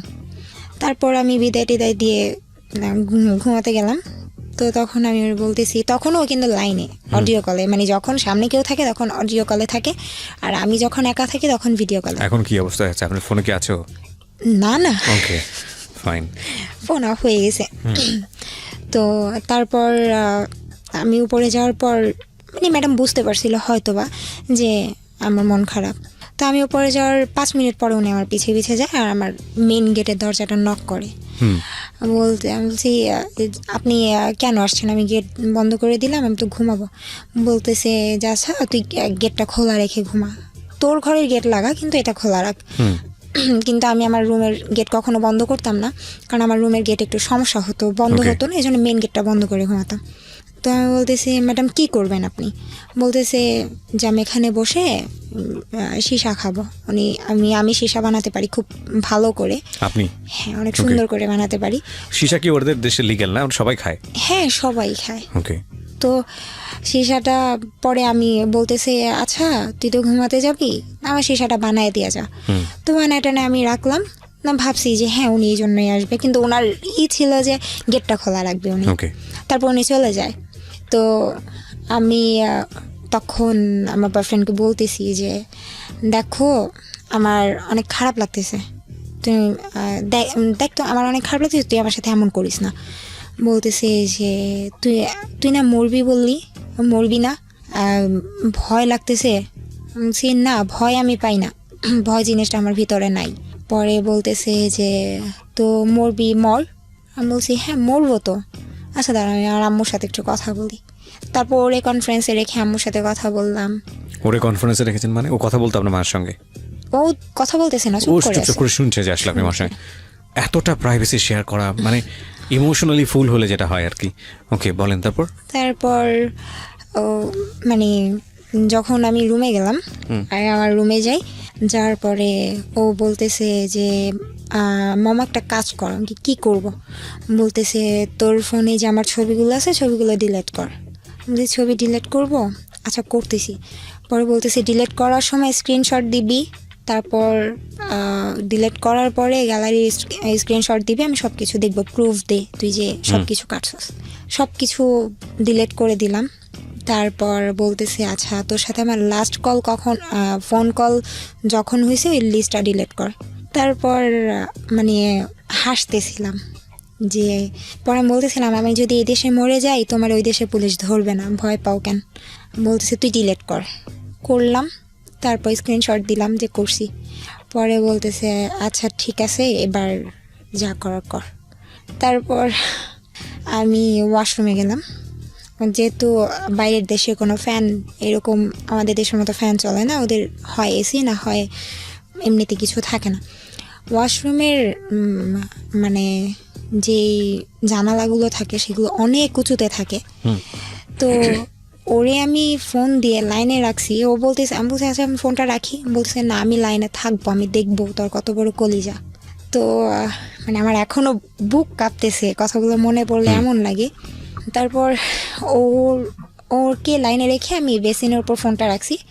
রাখার পর কমেটের কাভারটা বন্ধ করে কাভারের উপর দাঁড়াইছি। দাঁড়ানোর পর আমি আমার বাংলাদেশ থেকে যে 3 পিস নিয়ে গেছি সেটার ওড়নাটা আমি ওই জানালার সাথে বাঁধলাম।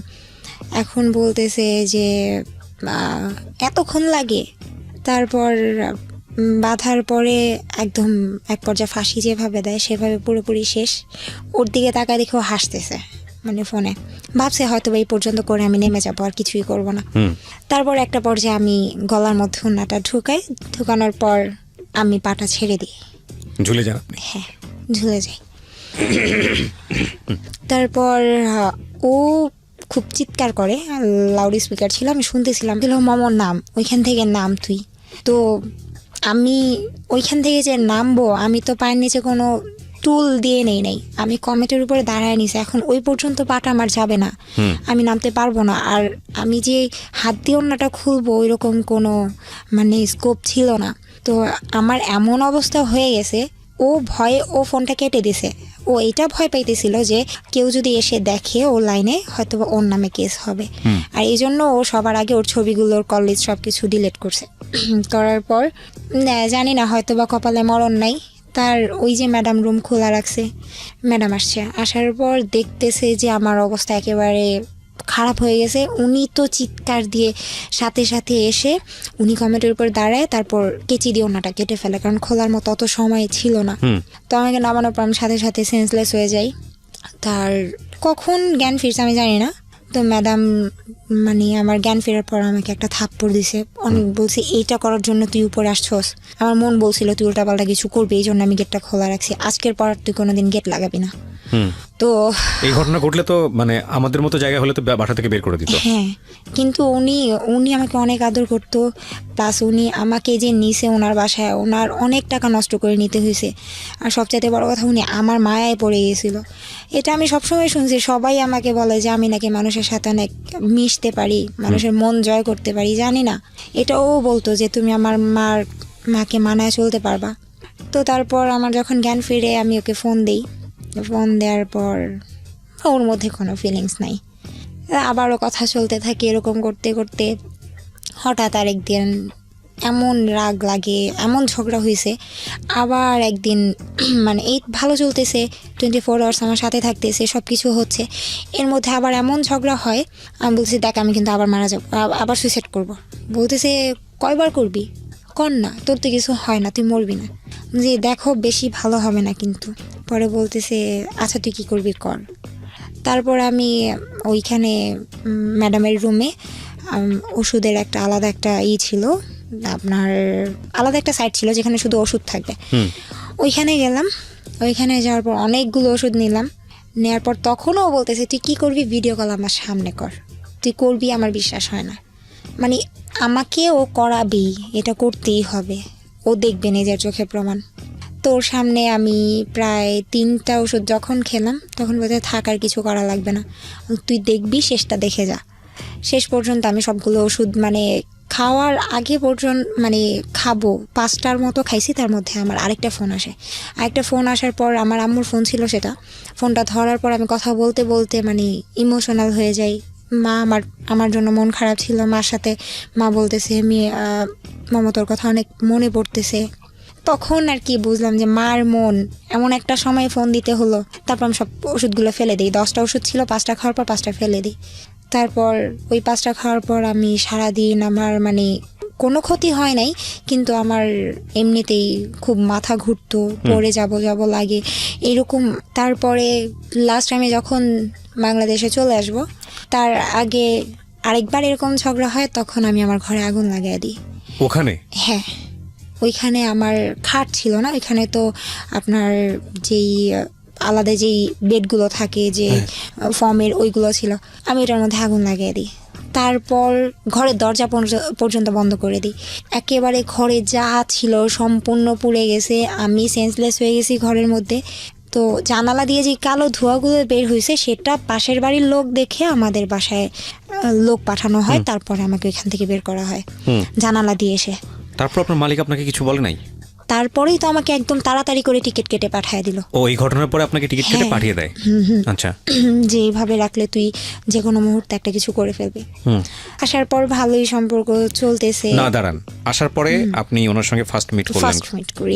ফার্স্ট মিট করার পর। এটা কতদিন আগের ঘটনা, কবে আসছেন আপনি? এই রোজার ঈদের, গত রোজার ঈদ, মানে 1 বছর হয়ে গেছে আপনার? 1 বছর প্লাস রোজার মধ্যে, গত রোজার ঈদের আগের রোজার ঈদ। তো এখন ওর সাথে ফার্স্ট মিট, ও আমাকে সামনাসামনি যখন দেখে, আমি যখন দেশের বাইরে ছিলাম, মানে এখন আপনি আমাকে যা দেখতেছেন আমি মোটেই এমন ছিলাম না, অনেক সুন্দর ছিলাম, অনেক ফ্যাট ছিলাম। তো ও আমাকে দেখার পর তাকায় আছে, বলতেছে যে আমি যা চাইছিলাম তার চেয়ে তো অনেক বেশি পাইছি। ফাইন, এখানে আমার একটা কথা আছে। একটা হচ্ছে যে আপনি যখন আসলেন তখন আপনি প্রতি মাসে কত টাকা পাঠাতেন ওই সময়? 13,000। ওই 13,000ই পাঠাতেন? আচ্ছা, ইনকাম তো ভালোই ছিল সবকিছু মিলে, আপনি সবকিছু মিলে ভালোই ছিলেন? হ্যাঁ, ভালো ছিলাম। এই ছেলেটার জন্য আপনার এই অবস্থা হয়ে আপনার দেশে ফিরতে হলো? তার কারণ হচ্ছে ও আমাকে বলছে বিয়ে করবে, সেই জন্য। আর আমি আসার সময় আমার বাসার কারোর জন্য কিচ্ছু আনি না, জাস্ট আমার আম্মুর জন্য। ও ছেলেটা বলেছে বিয়ে করবে? হ্যাঁ। তো কি বলতেছিল, তুমি দেশে চলে আসো তোমাকে বিয়ে করবে, এরকম কিছু তারা দিচ্ছিল? তারা দিচ্ছিল বলতে আমি পাগল হয়ে গেছি, বিয়ে করবে, চলে যাই, আর কষ্ট করতে ভালো লাগতেছে না। প্রায় 3 বছর হয়ে আসলো। তাহলে বাসায় আগুন ধরালেন কেন? আসার আগে ওই যে ঝগড়ার কারণে আগুন ধরিয়ে দিয়েছেন? আচ্ছা, তো আসলে ওই যে প্রচন্ড রাগ। তারপরে আমি ওর শুধু ওর বাবা আর ওর দুলা ভাই ছাড়া ওর ফ্যামিলির যারা ছিল সবার জন্য আমি সবকিছু আনি, গিফট আনি, বাট আমার ফ্যামিলির কারোর জন্য কিচ্ছু আনি না। তো এই জিনিসটা ও কত বছর পরে আসলেন? 3 বছর। 3 বছর দেশের বাইরে ছিলেন, 3 বছর পরে আসলেন। হ্যাঁ।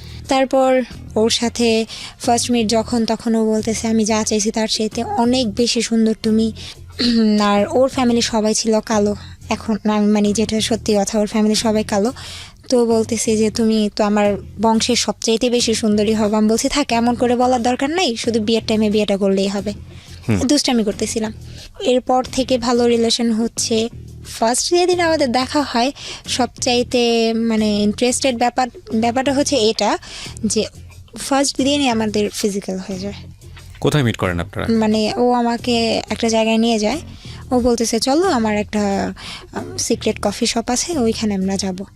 তো ওইখানে আমরা যাই। কোথায় কফি শপটা? এটা শনি এক রাতে, ঢাকার ভেতরে শনি আকরাতে। হ্যাঁ, তারপর? তো ওইখানে নিয়ে গেল। তো এইখানে মানে এতদিন পরে ওরে আমি দেখছি। এখন এর মধ্যে কিছু হয়ে যাওয়াটা অস্বাভাবিক কিছুই না, যেহেতু ফোনে আমাদের এত কিছু হতো। তো ফার্স্ট মিট আমার মনে হয়নি ওরে আমি প্রথমবার দেখতেছি, মনে হয়েছে ওরে আমার অনেক আগে থেকেই দেখা। ওই দিন এরকম হলো কফি শপের ভিতরে? কফি শপের মধ্যে। কফি শপ এটা হয় কিভাবে? তার মানে কফি শপটা অন্যরকম ছিল। অন্যরকম বলতে কফি শপ ডিজাইনটা করা হয়েছে এরকম ভাবে, যাতে ডিজাইনটা করা হয়েছে এরকম, মানে আলাদা আলাদা সাইড ছিল দুইটা সাইডের সোফাগুলো ছিল রাউন্ড সোফাগুলো। ওকে। ওই রকম যখন ভিতরে কেউ ঢুকতো তারা সোফাটা বন্ধ করে দিত, দেয়ালের সাথে বন্ধ করে দিল, এটা জাস্ট ছোট একটা রুমের মতো হয়ে যেত। উপর থেকে খোলা? উপর থেকে খোলা, উপরে তো দেয়াল। আচ্ছা। হ্যাঁ। আর এটা বন্ধ করে দিলে আলটিমেটলি এমনি কেউ এন্টার করতে আর না। পুরাটাই ছিল মানে অন্ধকার, লাইক সব ডিম লাইট জ্বালানো ছিল এরকম। তো ওইটা টোটাল কেউ ডিস্টার্ব করতো না? না। তার মানে এইরকম সোফা আলটিমেটলি এগুলো বানানো হয়েছে যাতে করে এখানে কাপড়রা আসে এবং এসব কাজ করে। ওকে, তার মানে আর পার আওয়ার্স ওরা 200 টাকা করে নেয়। ওখানে পার আওয়ার্স বসলে 200 টাকা করে নেবে। তার মানে একদম specially facilitated for this kind of illegal activities. Okay, আমার জানা ছিল না। হ্যাঁ বলেন। তারপর ওই দিন এরকম হয়ে যায়। তারপর আস্তে আস্তে প্রায় সপ্তাহে 2 দিন করে দেখা হতো। আপনার নিজেরও তো একটু ইতস্ততা লাগার কথা, কারণ আপনাকে আমি প্রশ্নগুলো এই কারণেই করছি, কারণ আপনি সেই সময় অনেক বেশি ইমোশনাল এবং যে ধরনের পরিবারে বড় হয়েছেন সেখানে এই ধরনের অ্যারোগেন্ট গ্রো করাটাও খুব স্বাভাবিক। কিন্তু আপনি এরকম একটা খোলামেলা জায়গাতে, হাজার হলেও এটা তো এক ধরনের চরম পর্যায়ের ক্রেজিনেস না থাকলে এরকম পাবলিক জায়গাতে, আপনার জন্য তো এটা প্রথম। ভার্চুয়ালি আপনারা এই ধরনের সম্পর্কে জড়িয়েছেন সেটা আলাদা বিষয়, কিন্তু এটা তো একদম এক ধরনের পাবলিকলি এই ধরনের সম্পর্কে জড়িয়ে যাওয়া, দুজনের ফার্স্ট মিট। তার মধ্যে আপনার নিশ্চয়ই এটার মধ্যে সম্মতি ছিল। হ্যাঁ, আমার সম্মতি ছাড়া কিছু হয়তো ইম্পসিবল। রাইট, ও কিন্তু ভুল করেছে, সে কারণেই ও কিন্তু আজকে এখানে এসেছে। এবং এই ভুলের মাত্রাটা কত বড় আপনারা যখন সামনের দিকে যাবেন তখন বুঝবেন। হ্যাঁ, আমি না চাইলে কোনোদিন এটা হতো না, আর পারতোও না। রাইট। তারপর ফার্স্ট আমাকে একটা পিল দেয় ওই দিনই? হ্যাঁ। ওকে। তো আমি ওই পিলটা নেওয়ার পর আমার খুব মানে কেমন যেন লাগে। আমি এটা মানে আমার শরীরে এটা শুট করে না। আপনারা তো বিয়ে করার জন্য এসেছিলেন, তো বিয়ে করার জন্য আসলে বিয়েটা করতেন করবে। তো তারপর ঈদ ছিল, ঈদের এইরকম একটা কাহিনী ঘটে রমজানের মধ্যে। তাও আবার রমজানের মধ্যে এরকম একটা খারাপ একটা ব্যাপার ঘটে যায়। তারপর ঈদের 2 দিন পর আমরা আমি বাসায় জানানো হয় যে আমি কক্সবাজার যাব ফ্রেন্ডদের সাথে। তো ওর ফ্রেন্ডদের আগেই পাঠায় দেয়। ও বলে যে আমরা ওর ফ্রেন্ড নিয়ে যাচ্ছি। ওর ফ্রেন্ডরা ওর আগে থেকেই হোটেলে রুম বুক করে রাখে। তো আমরা এখানে গিয়ে উঠি, বাসের মধ্যেও ঝগড়া লেগে গেছে, এরকমই হয়। তো আমার মন খারাপ।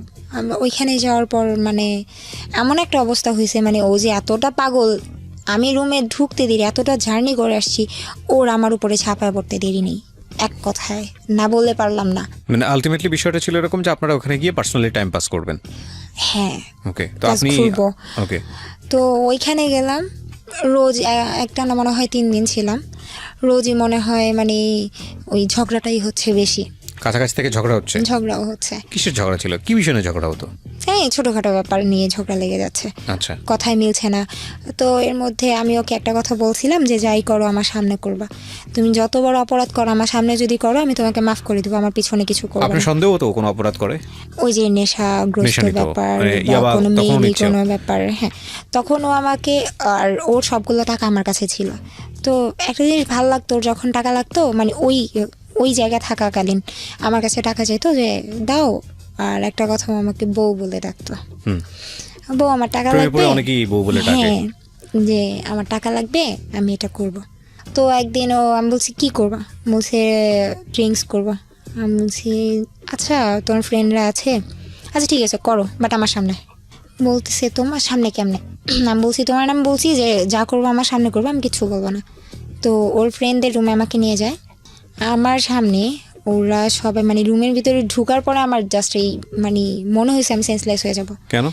ওরা প্রচণ্ড পরিমাণে ইয়াবা খাইছে রুমের মধ্যে, মানে আমার বয়ফ্রেন্ড না, ও তো পরে আসছে, ওরা সবাই মিলে মানে ওই গ্রুপটাই ছিল এরকম। এটা কি হোটেলের রুমে? হ্যাঁ। তো ও ঢুকার পরে আমার এত খারাপ লাগতেছিল, আমি না পেরে আমি বারান্দায় চলে গেছি। তারপর আবার ঘরে আসলাম যে এত ভাল লাগতেছে না, কতক্ষণ বারান্দায় থাকা যায়। তারপর একটা পর্যায়ে আমার সামনেই ইয়াবা খাওয়া শুরু করলো, ড্রিঙ্কস করলো, করার পর আমাদের রুমে চলে গেলাম।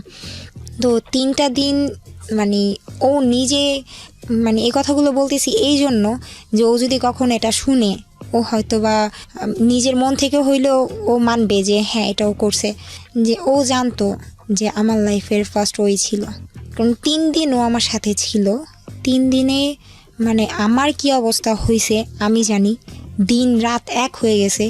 মানে ওর ভিতরে যে মানুষ বলে কিছু ছিল না, ও আমি মানে ও হয়তো বা ইয়াবা খেত এই জন্যই হয়তো বা এরকম ছিল, আমি জানি না। ও আমাকে বলছে যে ইয়াবা খেলে নাকি এরকম হয়, সেক্সুয়াল দিকগুলো নাকি একটু বেশি কাজ করে। তো আমি বলছি তুমি ইয়াবা খেয়ে যদি তুমি এরকম করো, আমার সহ্যের একটা ব্যাপার থাকে, আমি তো কিছু খায় নেই।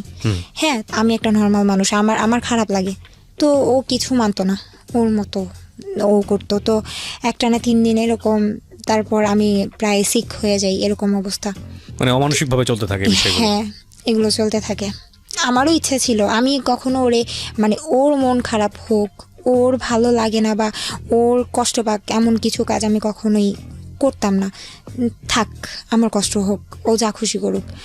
তো ওইখান থেকে যখন আমরা দেশে মানে ঢাকা আসি, তারপর ওই ফার্স্ট আমাদের ছবি তোলা বলতে মানে যখন ফিজিক্যাল হচ্ছে কক্সবাজারে গিয়ে। হ্যাঁ। তখন কি করেন আপনারা? এগুলো ভিডিও করেন? ও ভিডিও করতেছে। আপনার সম্মতি ছিল সেটাতে? আমার সম্মতি ছিল। আমি বললাম না যে ও এমন কিছু করুক, মানে আমি চাই না যে ও এমন কোনো ওর ভিডিও করার ব্যাপারটা মাথায় আসলো কেন? ওর ইচ্ছা হয়েছে, ও দেখবে। আচ্ছা, আমাদের দুইজনের একসাথে। ভিডিওটা কিসে হয়? ফোনে ভিডিও করে। ওকে, আমার সামনেই করে। তারপর ওইখান থেকে আসার পর ওর ফ্যামিলি জানতো আমাদের ব্যাপারটা। আচ্ছা। তো আমি ওর বোনকে একদিন নক করি, তো ওর একটা পর্যায়ে দেখি আমি আপনাদের মধ্যে সম্পর্কের অবস্থা এত বাজে, এত কিছু হচ্ছে, গায়ে আগুন ধরার মতো ঘটনা ঘটে যাচ্ছে। আপনি ঠিক আছে, আপনার নিজের একটা সম্মতি ছিল, আপনার বয়সও কম, আপনি গেলেন ওখানে, এরকম একটা সম্পর্কে জড়াচ্ছেন, সামনাসামনি সব কিছু দেখছেন, তারপরও এই ভিডিও করার যে ব্যাপারটা, এটা আপনি নিজে থেকে অনুমতি দিয়েছেন ওকে? আপনার একবারও চিন্তা হয়নি যে ভিডিওটা অনেক বড় একটা বিপদ ডেকে নিয়ে আসতে পারে? অনেক বিশ্বাস করতাম। দ্যাটস অ্যাকচুয়ালি হ্যাপেন, প্রিয় শ্রোতা। কেন বলছি?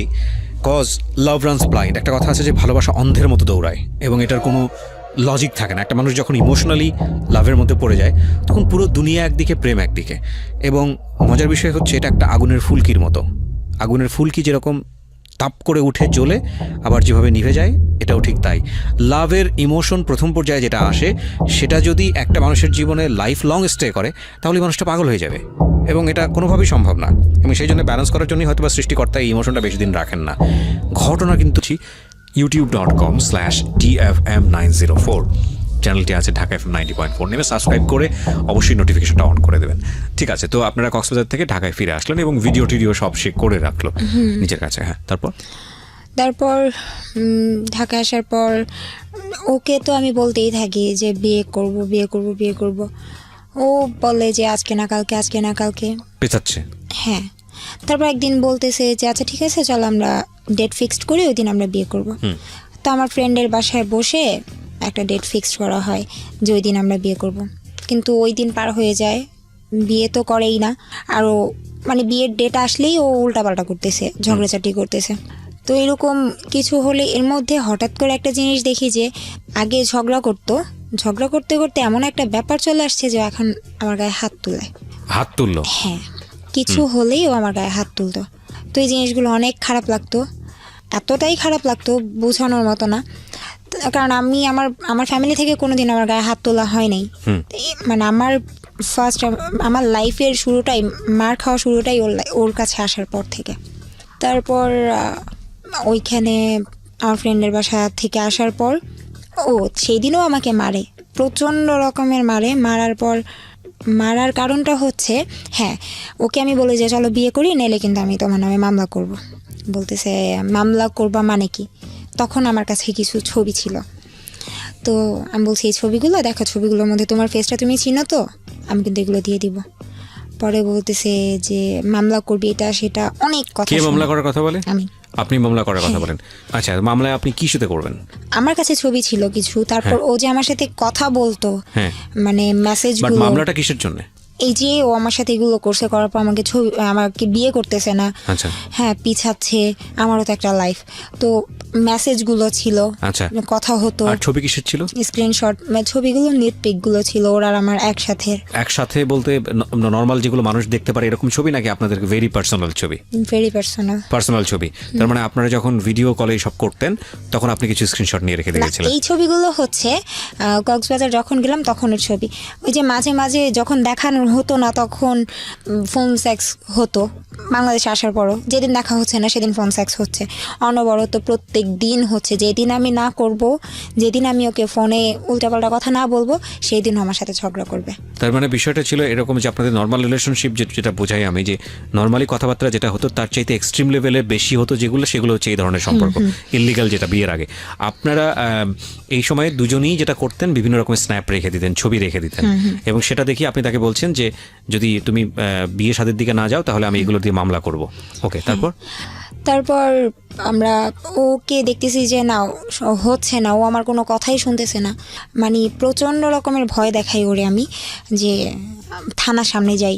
আমি জানি আমি থানায় ঢুকবো না, আমি থানার সামনে পর্যন্ত যাই। আমি এখানে একটু থামাচ্ছি প্রিয় শ্রোতা। অনেকেই হয়তো রেডিওতে শোনার পরে অনেকেই হয়তো একটু আটকে উঠতে পারেন যে এটা এইরকম একটা কন্টেন্ট রেডিওতে এভাবে প্রচার করাটা ঠিক হচ্ছে কিনা। আমি আপনাদের সাথে বিনীতভাবে এই জায়গাটিতে বিনয়ের সঙ্গে যে কথাটি বলতে চাই, সমাজে বা আমাদের সোসাইটিতে এই জায়গাটি, ওই যে বিষয়টি এখন বলছে, যে শব্দটি বলছে বারবার, যে ফোন সেক্স কিংবা এই যে ভার্চুয়ালি যে বিভিন্ন রকমের ছবি আদান প্রদান এবং একজনের সঙ্গে ধরনের সম্পর্কে জড়িয়ে যাওয়া, তারপর বিভিন্ন রকমের জায়গাতে গিয়ে সেগুলো ভিডিও করা, এগুলো আমাদের সমাজে এখন, শুধু আমাদের সমাজে না, আমরা বলবো যে পুরো বিশ্বেই এগুলো এখন একটা ভাইরাল কন্টেন্ট, এবং এগুলো প্রত্যেকটা মানুষের জীবনেই কম বেশি হচ্ছে, এবং কিছু কিছু মানুষের জীবনকে চিরতরে ধ্বংস করে দিচ্ছে। এই জিনিসগুলো যে কতটা ভয়ানক হতে পারে, যে ধরুন আপনি আপনার স্ত্রীর সঙ্গে হয়তো বা পার্সোনালি কোনো একটা ব্যক্তিগত জায়গাতে গিয়ে এই বিষয়গুলো হয়তো বা আপনি রেখেছেন, হয়তো জীবনের কোনো একটা পর্যায়ে গিয়ে কিছু গোল্ডেন মেমোরি হয়তো নিজেরা দেখেই, হয়তো বা আপনার উদ্দেশ্য ভালো ছিল, আমি সহজ বাংলায় যদি বলি, এই ফোনটা, যে ফোনটাতে আপনি রেখেছেন বা যে ডিভাইসটাতে আপনি রেখেছেন, সেটা আপনার হাতছাড়া হয়ে গেল, এবং এটা কতটা ভয়ানক হতে পারে আপনার জন্য একটু চিন্তা করে দেখুন। আমরা ইমোশনালি এত বেশি এই জায়গাগুলোতে ইনভলভ হচ্ছি যে এটার নেগেটিভ ইম্প্যাক্ট কতটা হতে পারে আমরা সেটা জানছি না। দেখুন, আমার দায়িত্বের জায়গাটা এটা। আমি যখন অনুষ্ঠানটা করি তখন আমি এই কথাটা এই কারণেই বলছি যে কম বেশি আমরা সবাই এই জিনিসগুলোর মধ্যে আমরা ইনভলভ। আমরা যেন এমন কোনো বিপদগামী সম্পর্কে গিয়ে এইসব জিনিস চর্চা না করি যাতে করে এই জিনিসগুলো আমাদের নিজের জীবনের জন্যই দুর্বিষহ হয়ে যায়। অর্থাৎ এমন যদি চর্চা করতেই হয় তাহলে এমন কিছু সম্পর্ক বা এমন সিকিউর জায়গা থেকে চর্চা করা উচিত যেটা কোনোভাবেই আপনার ভবিষ্যৎকে ভয়ানকভাবে ঝুঁকির মধ্যে ফেলে দেবে না। আর ওর জায়গাটা এমন হয়ে গেছে, বিশেষ করে আজকে মমু যে কথাগুলো এখানে বলছে, দুজনের যে ঘটনাটা, আমার কাছে মনে হচ্ছে এটা একটা অস্বাভাবিক সম্পর্ক। প্রেমের সম্পর্কের চেয়ে বেশি চলে গেছে হচ্ছে শারীরিক সম্পর্কের দিকে। ম্যাক্সিমাম ও যেটা বলতে চাচ্ছে সেটা হচ্ছে শারীরিক সম্পর্ক। এবং কতটা বিপদগামী শারীরিক সম্পর্ক দেখেন, দ্বিপাক্ষিকভাবেই ওদের কাছে প্রচুর ডকুমেন্টস ছিল যে এই ডকুমেন্টসগুলো চাইলে ওরা একে অপরের এগেনস্টে ব্যবহার করতে পারে। এবং এই ঘটনা আমাদের সমাজে শুধুমাত্র মমই ঘটনা না, এরকম অসংখ্য ঘটনা আমাদের সোসাইটিতে আছে, অসংখ্য ঘটনা। আমরা কিছুদিন আগেই, এবং এখনও চলতেছে, আমাদের খুব ওয়েল নোন একজন সেলিব্রিটির এরকম একটা ঘটনা আমরা আমাদের মিডিয়াতে ভাইরাল হতে দেখেছি, এবং আমার খুব বিরক্ত লেগেছে। আমি ব্যক্তিগত অপিনিয়ন এখানে বলছি, আমার খুব বিরক্ত লেগেছে এরকম একটা ইস্যু নিয়ে মানুষের এত বেশি আগ্রহ দেখে। ব্যাপার হচ্ছে যে এটাই যে আসলে আমরা কনস্ট্রাকটিভ বা ভালো জিনিসের প্রতি যতটা আগ্রহ দেখাই, আমাদের খুব ন্যাচারালি এইরকম জিনিসের প্রতি আগ্রহটা অনেক তীব্র হয়, এবং এটা নিয়ে যত পরিমাণ নাড়াচাড়া হয়েছে সোশ্যাল মিডিয়াতে, যেটা আসলেই খুব দুঃখজনক, দ্বিপাক্ষিকভাবেই খুব দুঃখজনক। কিন্তু আমার মনে হয় যে এটা শুধু একজন সেলিব্রিটি কিংবা সেলিব্রিটির সাথে জড়িত একজন মানুষ তার ঘটনা না, এরকম ঘটনা আমাদের সমাজে অহরহ ঘটছে। কিছু কিছু আপনি জানতে পারছেন, কিছু কিছু আপনি জানতে পারছেন না। এই কিছু না, আমি বলবো অনেক বড় একটা অংশই হয়তো আপনি জানতে পারছেন না। মমো, তারপরে আপনি ভয় দেখানোর পরে কি হলো? তারপর আমার ইচ্ছা ছিল যে ওকে আমি জাস্ট ভয় থানার সামনে দেখাবো, আর গিয়েছেন, হ্যাঁ। কিছু না। থানার সামনে গিয়ে মানে ফার্স্ট আমি বললাম দেখো আমি রাস্তায় বের হয়েছি, রাস্তার ছবি দিলাম, রিক্সা উঠছি সেটার ছবি দিলাম। তারপর থানার গেটের ছবিটা দিয়ে বললাম দেখো আমি কিন্তু থানায় ঢুকতেছি। তখন ও প্রচণ্ড পরিমাণের ভয় পায়। ভয় পাওয়ার পর আমার কাছে অনেক মাফ চায়, আর মাফ চাওয়ার পর বলে যে তুমি যা চাইবা তাই হবে। আচ্ছা ঠিক মানে আছে, বিয়ে করবো? হ্যাঁ ওকে। বিয়ে করবে। তারপর আমি বাসা চলে আসলাম। তখন আমি বলছি যে দেখো আমি যেতাম না থানায়, আমি আসলে তোমাকে ভয় দেখানোর জন্য করছি। ও বলতেছে যে যাই হোক বিয়ে করব, আচ্ছা ঠিক আছে চলো আসো আজকেই বিয়ে করবো। কি পরে বলতেছে হ্যাঁ। আমার মাথায় এতটুকু ঢুকে নাই যে আমি আমার ফোনটা সাথে নিয়ে যাচ্ছি। তো ও, আমরা বুঝে গেছি, হ্যাঁ বলুন। আমাকেও নিয়ে গেল। ও আমাকে বলতেছে আজকে তুমি না নৌকায় ঘুরতে অনেক পছন্দ করো, চলো নৌকায় ঘুরবো। তো নৌকা এমন একটা জায়গায়, যেই জায়গায় মানে মানুষ খুন করে ফেললেও লাইক বোঝার একটা কোনো উপায় ঝড়ের নেই। মতো। হ্যাঁ, হ্যাঁ। তো আমাকে ফার্স্টে ওইখানে নিয়ে গেল। আমাকে বললো তুমি তো সকালে খাও নাই, খায় নাও। আমার একটা মানে ব্যাড হ্যাবিট হচ্ছে আমি খাওয়া দাওয়া করি না।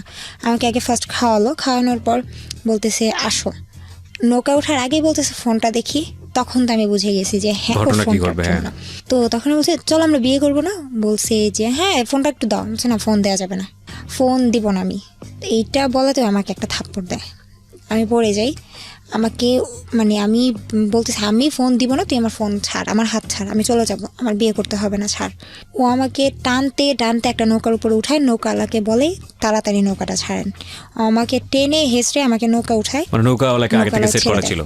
না না, উনি দেখেই বুঝতে পারছে। উনি বলতে যেভাবে বলছে নৌকালা বুঝতে পারছে হয়তো বা টাকা বেশি দিবে। ওকে ওকে। তো এই নৌকাওয়ালা চিন্তা অভ্যস্ত, করে- কারণ নৌকাতে সব ঘটনা ঘটে। ওকে। তো নৌকাটা পানির মাঝখানে নিয়ে গেল। তখন তো আমার ব্যাক করার কোনো ওয়ে নেই। তো ও আমাকে মানে ফোন চাচ্ছে আর প্রচণ্ড রকমভাবে মারতেছে। আমি দিচ্ছি না, ও আমাকে মারতেছে। মানে আমার এমন অবস্থা হয়েছে, আমি নৌকার মধ্যে আমি প্রায় সেন্সলেস হয়ে যাব অবস্থা। মানে কতগুলো থাপ্পড় দিছে আমার মনে নেই, কিন্তু মানে আমার অবস্থা খুব খারাপ হয়ে গেছে। তারপর ফোন দিলাম, ও মানে লক করা ছিল, পাটাম দেওয়া ছিল, ওইটা খুলতে পারতেছে না। তো আরও রাগ, আমি নিয়ে ফোন চাইছে, ফোন দিছি। এখন ওইটার জন্য আরও রাগ, আরও বেশি মার শুরু করছে। এখন আমি এক পর্যায়ে সহ্য করতে না পেরে ওর পায়ে ধরছি, প্লিজ আমার এইভাবে মাইরো না, আমি ফোনের লক খুলে দিচ্ছি, আমি আর সহ্য করতে পারতেছি না। তো পা ধরার পর বলতেছে তুই পা না ধরে তুই ফোন খোল।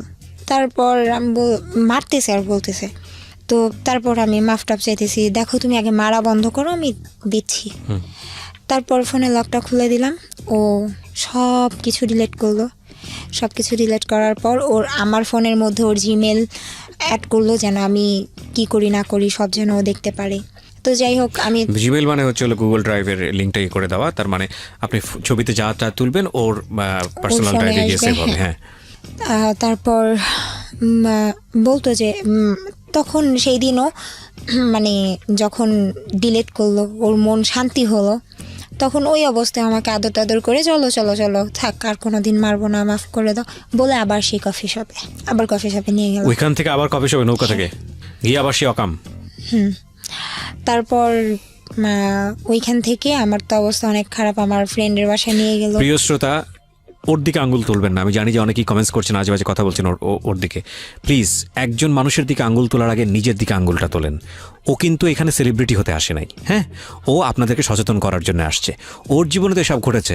এমন হতে পারে যে এর চেয়েও ভয়ানক ঘটনা নিয়ে আপনি হয়তো বা গল্পটা শুনছেন, সুতরাং ওকে জাজমেন্টে যায়েন না, আপনারা নিজেরা সতর্ক হন।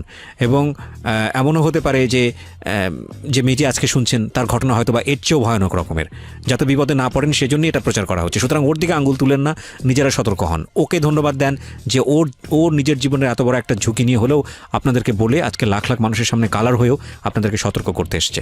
জি বলুন। বাসায় গেলাম তারপরে? হ্যাঁ, ফ্রেন্ডের বাসায় গেলাম। তো আমার ফ্রেন্ড বলতেছে তোর কি হয়েছে যে ফেস এমন ফুলে আছে, চোখ টোকের এই অবস্থা কেন? পরে হাসতে হাসতে বলতেছে ওরা মারছি, আর আমার বয়ফ্রেন্ড বলতেছে ওরা মারছি। তারপর বললো যে যাক তুমি উল্টাপাল্টা করছো, তুমি রাগ দেখাইছো এই জন্য মার খাইছো, আগে ডিলিট করলে কি হইতো। আমি বলছি তোমার ইচ্ছাই ছিল এটা না, তুমি আমাকে আনবা এগুলো ডিলিট করবা। তারপর গেল ওইখান থেকে, তারপর আবার বিয়ের ডেট দিল যে এই ডেটে বিয়ে করব, আবারও করলো না। এরকম করতে করতে দিন যাচ্ছে আর ওর রাগ বাড়তেছে, কিছু হলেই গায়ে হাত তুলে। ইয়াবা তখনও নিচ্ছে? তখনও পর্যন্ত নিচ্ছে, আচ্ছা, তখন পর্যন্ত নিচ্ছে। ওকে শুধু ইয়াবাই নিত না অন্য ড্রাগও নিত? না শুধু ইয়াবা। আপনি দেখতেন ইয়াবা, কিন্তু আপনি তো জানতেন না যে জানি, কিন্তু ও প্রচন্ড পরিমাণে বিয়ার খায়, এখনো পর্যন্ত খায়। Okay fine. বিয়ার মানে কি শুধু নর্মাল বিয়ার না অ্যালকোহলিক বিয়ার? অ্যালকোহলিক। অ্যালকোহলিক বিয়ার, তার মানে সে ড্রিঙ্কসও করে। প্রিয় শ্রোতা 04904 জি, যেখানে ছিলাম। তারপর আমি গায়ে হাত তোলার বিষয় নিয়ে কথা গায়ে হাত তোলা শুরু করলো। তারপর হঠাৎ করে মানে এরকম বিয়ের ডেট পিছাচ্ছে। এর মধ্যে আমি একটা জিনিস বাদ রেখে আসছিলাম। আমি যখন দেশের বাইরে ছিলাম ও আমার সাথে চ্যালেঞ্জ করছিল আর ওর একটা ফ্রেন্ডকে নিয়ে, যে তুই যদি ওকে মানে কনভিন্স করতে পারোস তাহলে তুই যা চাবি তাই পাবি। কাকে কনভিন্স করতে পারি? ওর বুঝিনি। একটা ফ্রেন্ড, ওর এই ফ্রেন্ডটা অনেক সুন্দর। ওর একটা ফ্রেন্ডকে কনভিন্স কিসের নিয়ে কনভিন্স? রিলেশনে জড়াতে পারি যদি যদি মানে একটা ও আমি নাকি বিষয়টা বুঝিনি, মানে কে কাকে চ্যালেঞ্জ করেছে? যে তুই আমার এই ফ্রেন্ডকে পটায় দেখা, আচ্ছা যদি পড়াতে পারিস তাহলে যা চাবি তাই পাবি। আমি বলছি আমি কিছু চাই না, তুই আমাকে বিয়ে করবি। বলছে হ্যাঁ করবো। ওকে। তো ওই ছেলেকে আমি এক পর্যায়ে একেবারে স্বাভাবিক, একটা ছেলে যত ভালোই থাক, একটা মেয়ে যদি ইমোশনাল হয়ে বা ওর সাথে যদি কন্টিনিউ কথা বলে, ওই ছেলেটা তার প্রতি উইক এরকম করার হওয়াটাই স্বাভাবিক। ইচ্ছা কেন? জানি না, কারণ ওর এই ফ্রেন্ডটা নাকি অনেক মানে মুড দেখায়, কথা মানে কোনো মেয়ের সাথে কথা বলে না। তারপর আমি বলছি কোনো মেয়ের সাথে কথা বলে না, আচ্ছা ঠিক আছে। এটা আপনাকে বলেছে? আপনারা এই বিষয়গুলো একটু খেয়াল করবেন প্রিয় শ্রোতা, কারণ উদ্দেশ্যটা কি সেটা কিন্তু আমরা এখন পর্যন্ত জানি না। আমরা সামনের দিকে গেলে বিষয়টা আমরা ক্লিয়ার হব। ওকে, এবং এই উদ্দেশ্যটা হয়তো বা অন্য কোনো কিছু হতে পারে, যেটা ওকে বলেছে সেটা নাও হতে পারে। একটু সামনের দিকে গেলে হয়তো বা সেটা পরিষ্কার হবে। আচ্ছা, তো আপনি কি করেছিলেন সে কথা শোনার পরে? ওই তারপর ফ্রেন্ডের ওই সঙ্গে ছেলের সাথে কথা বলা শুরু করি। কথা বললে তো একটা ছেলে পড়ে যাবে, বিষয়টা এরকম না। একটা না মানে কথা বলতে থাকি, ছেলে আমাকে জিজ্ঞেস করে তুমি রিলেশন আছে? আমি বলছি না আমার কোনো রিলেশন নাই, আমি একা একা থাকি। মানে আমার দুর্বলতাগুলো দেখাতাম, আমি একা একা থাকি। ওই ছেলের সঙ্গে আপনার কি ধরনের কনভারসেশন হতো? আমি কি ধরনের বলতে বোঝাচ্ছেন আপনি যেটা করেছেন? বয়ফ্রেন্ডের চাইতে কম, ফ্রেন্ডের চাইতে বেশি। এই ছেলের সাথে তো জাস্ট এমনিতেই কথা বলতাম, ইমোশনালি ব্ল্যাকমেল করা যেটা আর কি। আচ্ছা, ওই ছেলেকে কোনো সেটাই ধরনের স্ন্যাপ করতেছিলাম। পাঠানো, ও কোনো ধরনের স্ন্যাপ পাঠানো, এগুলোর মধ্যে গেছেন কি? না না এরকম কিছু না। ফ্রেন্ড একসময় পড়ে গেল আপনার প্রতি, হ্যাঁ, তারপর? হ্যাঁ পটে গেল বলতে, এই ছেলে কিন্তু প্রপোজও করে নাই, কিন্তু দুর্বল হয়ে গেছে আপনার প্রতি। মানে এমনিতেই কথা চলতেছে। মানে আমি বুঝতেছিলাম হ্যাঁ এই ছেলেটা প্রপোজ করতে পারে, করবে। তার মধ্যে আমি দেখতেছি যে পাপ্পুর মন মেজাজ অন্যরকম। তখন আমি বলতেছি, তখন আমি এই ছেলেটাকে সব সত্যি বলে দিলাম যে আসলে দেখো ভাইয়া, আসলে আমাকে তোমার ফ্রেন্ড আমাকে বলছিল আমি চাই না, আমি পারি না এগুলা, আমি তোমারে হার্ট করতে পারবো তো না। এই ঘটনাটা আপনি এখন কেন বলতেছেন? মানে এটা দ্বারা কি বলতেছি আমি। তো তারপর ওই যে কেন আমি ওর সাথে কথা বললাম এইটা ওর মাথায় ছিল। হ্যাঁ, এখন আমি যখন ওই যে দেশের বাইরে থেকে যখন আসলাম, তখন একদিন ওর ফ্রেন্ডদের সাথে আমাকে পরিচয় করায় দিতেছে, ফ্রেন্ডের সাথে রাস্তায় দেখা হয়েছে। তো এই ফ্রেন্ডের সাথে দেখা হয়, যেই ফ্রেন্ডের সাথে আমি ফোনে কথা বলছি। তো এই ফ্রেন্ডের সাথে দেখা হয় সেদিন, ওই ফ্রেন্ডের নাকি বার্থডে ছিল। তো আমি জাস্ট বলছি ভাইয়া হ্যাপি বার্থডে টু ইউ। এটা আমি কেন বললাম, মানে এই ছেলের সাথে আমার ফোনে আগে কথা হয়েছিল, এই ছেলের সাথে আমি কেন কথা বলবো? এইটা বলছি এই জন্য, এই কথাটা বলার জন্য ও আমাকে যে কি করলো, সবার সামনে অপমান করলো, সবার সামনে, ওই ছেলের সামনেই, সবার সামনে। ছেলেদের সাথে কথা না বললে তোর ভাল লাগে না, এইটা সেটা। আমি খারাপ কি করলাম? ক্রেজি ছিল। এবং এটা খুব স্বাভাবিক যে ধরনের ড্রাগ নিত এবং যেভাবে ওর লাইফস্টাইল ছিল, সেখানে হয়তো এই বিষয়গুলো খুব স্বাভাবিক।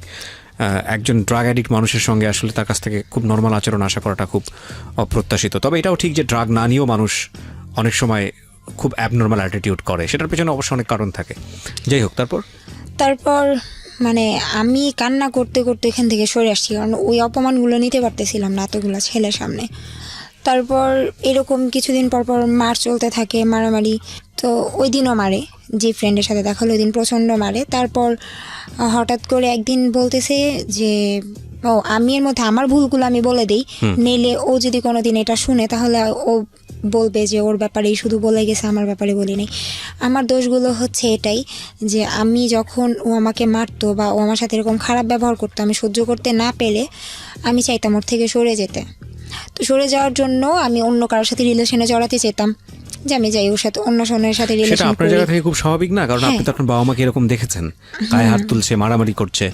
হ্যাঁ, এবং আমি খুব অবাক হচ্ছি যে এই সেম জিনিসটা দেখার পরে আপনি বিয়ের আগে সেম একই জিনিস পাচ্ছেন, তারপর এই ছেলেটাকে আপনি কেন বিয়ে করতে চাইবেন? আপনার তো একবার হওয়ার পরেই এখান থেকে সরে আসার কথা। হ্যাঁ, তারপর হচ্ছে কারণ আমি ওকে অনেক লাভ করে ফেলছি। Right, right. তারপর মানে আমার ভুলগুলো হচ্ছে যে আমি অন্য ছেলেদের সাথে কথা বলতাম, ওর ওই যে ওর জিমেলটা অ্যাড করা ছিল, ও দেখতো, ও আমার ফোনের কল লিস্ট ওর ওইখানে যেত, তো যার যার নাম্বার পেতো সবাইকে ফোন দিয়ে দিয়ে বলতো যে মম আমার গার্লফ্রেন্ড, আর সবাইকে আমার ছবিগুলো দিয়ে দিত, নিউড পিকগুলো দিত, যে দেখেন ওর সাথে আমার এত কিছু নোট হয়েছে। পিকগুলো দিত সবাইকে? হ্যাঁ, সবাইকে বলতে যার সাথে আমি একটু মানে রিলেশনে যেতে চাচ্ছি, মানে কোনো ফ্রেন্ডলি রিলেশন নেই, আমি চাচ্ছি ওর সাথে রিলেশনে জড়ায় যাব, আমি আমার এই বয়ফ্রেন্ডের থেকে সরে যাব, এটা চেষ্টা করলেই ওই কাজটা করতো। তো আচ্ছা। তখন আর আমি কারোর সাথে কথা বলতাম না, তখন আমার তো মুখই থাকতো না ওই ছেলের সাথে কথা বলার, আর কি কথা বলবো। রাইট। তারপর একটা পর্যায়ে গিয়ে আমি একটা জব নেই ওয়ারিতে, তো একটা ভালো একটা শপে জব নেই। ওইখানে আমার মানে যে ম্যানেজার ছিল একটা মেয়ে, আমার ভালো ফ্রেন্ড ছিল, আমার সাথে ঝগড়া হয়ে ও আমার এই ফ্রেন্ডকে এই ছবিগুলো দিয়ে দেয়, আমার এই ছবি। আমার ফ্রেন্ড, আমি মানে প্রচণ্ড রকমের কান্না করি, বলতেছে দেখ দেখ এটা তুই, কত জঘন্য দেখতে তুই, মানে এই কথাগুলো আমাকে বলে আমার ফ্রেন্ড। তো বলতেছে তোর এইভাবে কথাগুলো বলার কারণ হয়েছে এটাই, যেন তুই ভুল কেন করলি, তুই এটা কেন করলি। তো তখন আমি ওরে বলছিলাম, আচ্ছা তুমি যে কাজটা করছো, একটা মেয়ে আর একটা মেয়ের সুখ কখনো দেখতে পারে না, আজকে না হোক কালকে যদি ওর সাথে আমার ঝগড়া হয় আর ওর যদি এটা দিয়ে আমার সাথে ব্ল্যাকমেল করে, ঠিক তার কিছুদিন পরে মেয়ের সাথে আমার ঝগড়া হয়েছে, ওই মেয়েটা আমাকে বলতেছে তোর এগুলো আছে, তোর কি মনে আছে? আমার কাছে কিন্তু আছে, আমি এগুলো দিয়ে কিন্তু তোর অনেক ক্ষতি করতে পারি। আমার আর কিচ্ছু বলার ছিল না, আমি মাথা নত করে ওইখান থেকে চাকরি ছেড়ে চলে আসছি। তো আরেকটা ছেলের সাথে আমি রিলেশন করতে চাই, এরকম ওর থেকে আমি সরে যাব। তো একদিন আমার মনে আছে, সত্যি কথা, আমি ওই ছেলের সাথে রিস্কায় বসছিলাম, হাত ধরেই বসেছিলাম।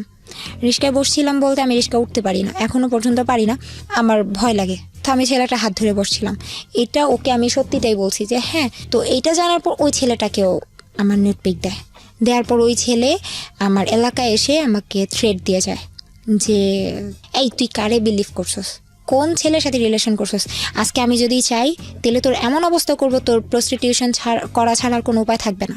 এই ছেলেটা এইভাবে আমাকে গালাগালি করে যায়, তুই খারাপ, এটা সেটা এগুলো বলে। তারপর এই ইম্প্যাক্টগুলো খেয়াল করবেন প্রিয় শ্রোতা, যে ও কী পরিমাণ একটা জায়গায় বন্দি হয়ে গেছে এবং ওকে এই ছবিগুলো দিয়ে কী পরিমাণ ব্ল্যাকমেল করা হচ্ছে। একটা হচ্ছে যে শাস্তি দেওয়ার, একটা হচ্ছে পুরো জীবনটাকেই একটা খাঁচার মধ্যে বন্দি করে ফেলা, এবং সেই কাজটা কিন্তু এই ছেলেটা ওকে করছে। এবং ও ইমোশনালি বারবার এই ছেলেটার কাছে ফিরে আসতেছে, কোনো উপায় নেই বলে। হ্যাঁ, উই পোকা যেরকম আগুন দেখে আগুনের উপর ঝাঁপায় পড়ে, তারপরে দুটো পাখা হারায় সুরসুর করে ওখান থেকে ফিরে আসে অথবা মারা যায়, ওর অবস্থা হয়েছে ঠিক সেরকম। বলেন তারপর ওর থেকেও সরে গেলাম।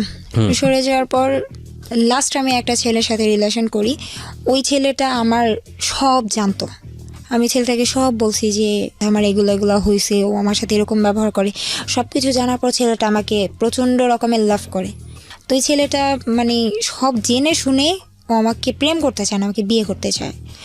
তো একদিন ওর সাথে আমি মিট করার পর মানে সব কিছু বলার পর আমি অনেক কান্না করি, মানে কান্না পেয়ে যায়। তো ওই ছেলেটা আমাকে বলে যে আমি তোমার সাথে প্রেম করব না, আমি তোমাকে বিয়ে করব। তো সেই দিনের পরে আরেকদিন মিট হয়, তখন দুষ্টামি করতে করতে সত্যি কথা যেটা, আমি ওই ছেলের গালে একটা কিস করি।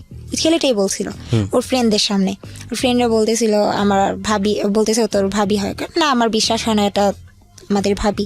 পরে আমি বলছি কি করলে বিশ্বাস হবে, বলতেছে যে আচ্ছা তাহলে আমার ভাইকে একটা কিস করেন তাহলে বিশ্বাস হবে। তো আমি তখন ওর গালে একটা কিস করি, সেটাও আমি ওরে বলে দিয়ে এসে আমি না এটা করে ফেলছি, আমি এটা করছি।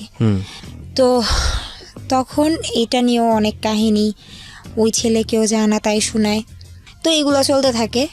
তো একটা পর্যায়ে হঠাৎ করে একদিন মানে বলতেছে ওর নামে নাকি কোন জায়গা নিয়ে মামলা হয়েছে, ও এখন পলাতক, যে আমি এখন পলাতক আছি, আমি কয়েকদিন ঢাকার বাইরে থাকবো, তুমি টেনশন করো না, আমি সুযোগ পেলে তোমাকে ফোন দিব। আমি তো কান্নাকাটি শুরু করে দিছি, আল্লাহ এটা কি হইলো। তো আমি বললাম যে কি এমন হলো যে তোমার পলাতক থাকতে হবে? বলতেছে আমি ঢাকাতেই থাকতে পারবো না। তো বললাম আচ্ছা ঠিক আছে থাকো, না ওর বাসা বাড়ি চিনতেন? ভালোভাবে থাকো।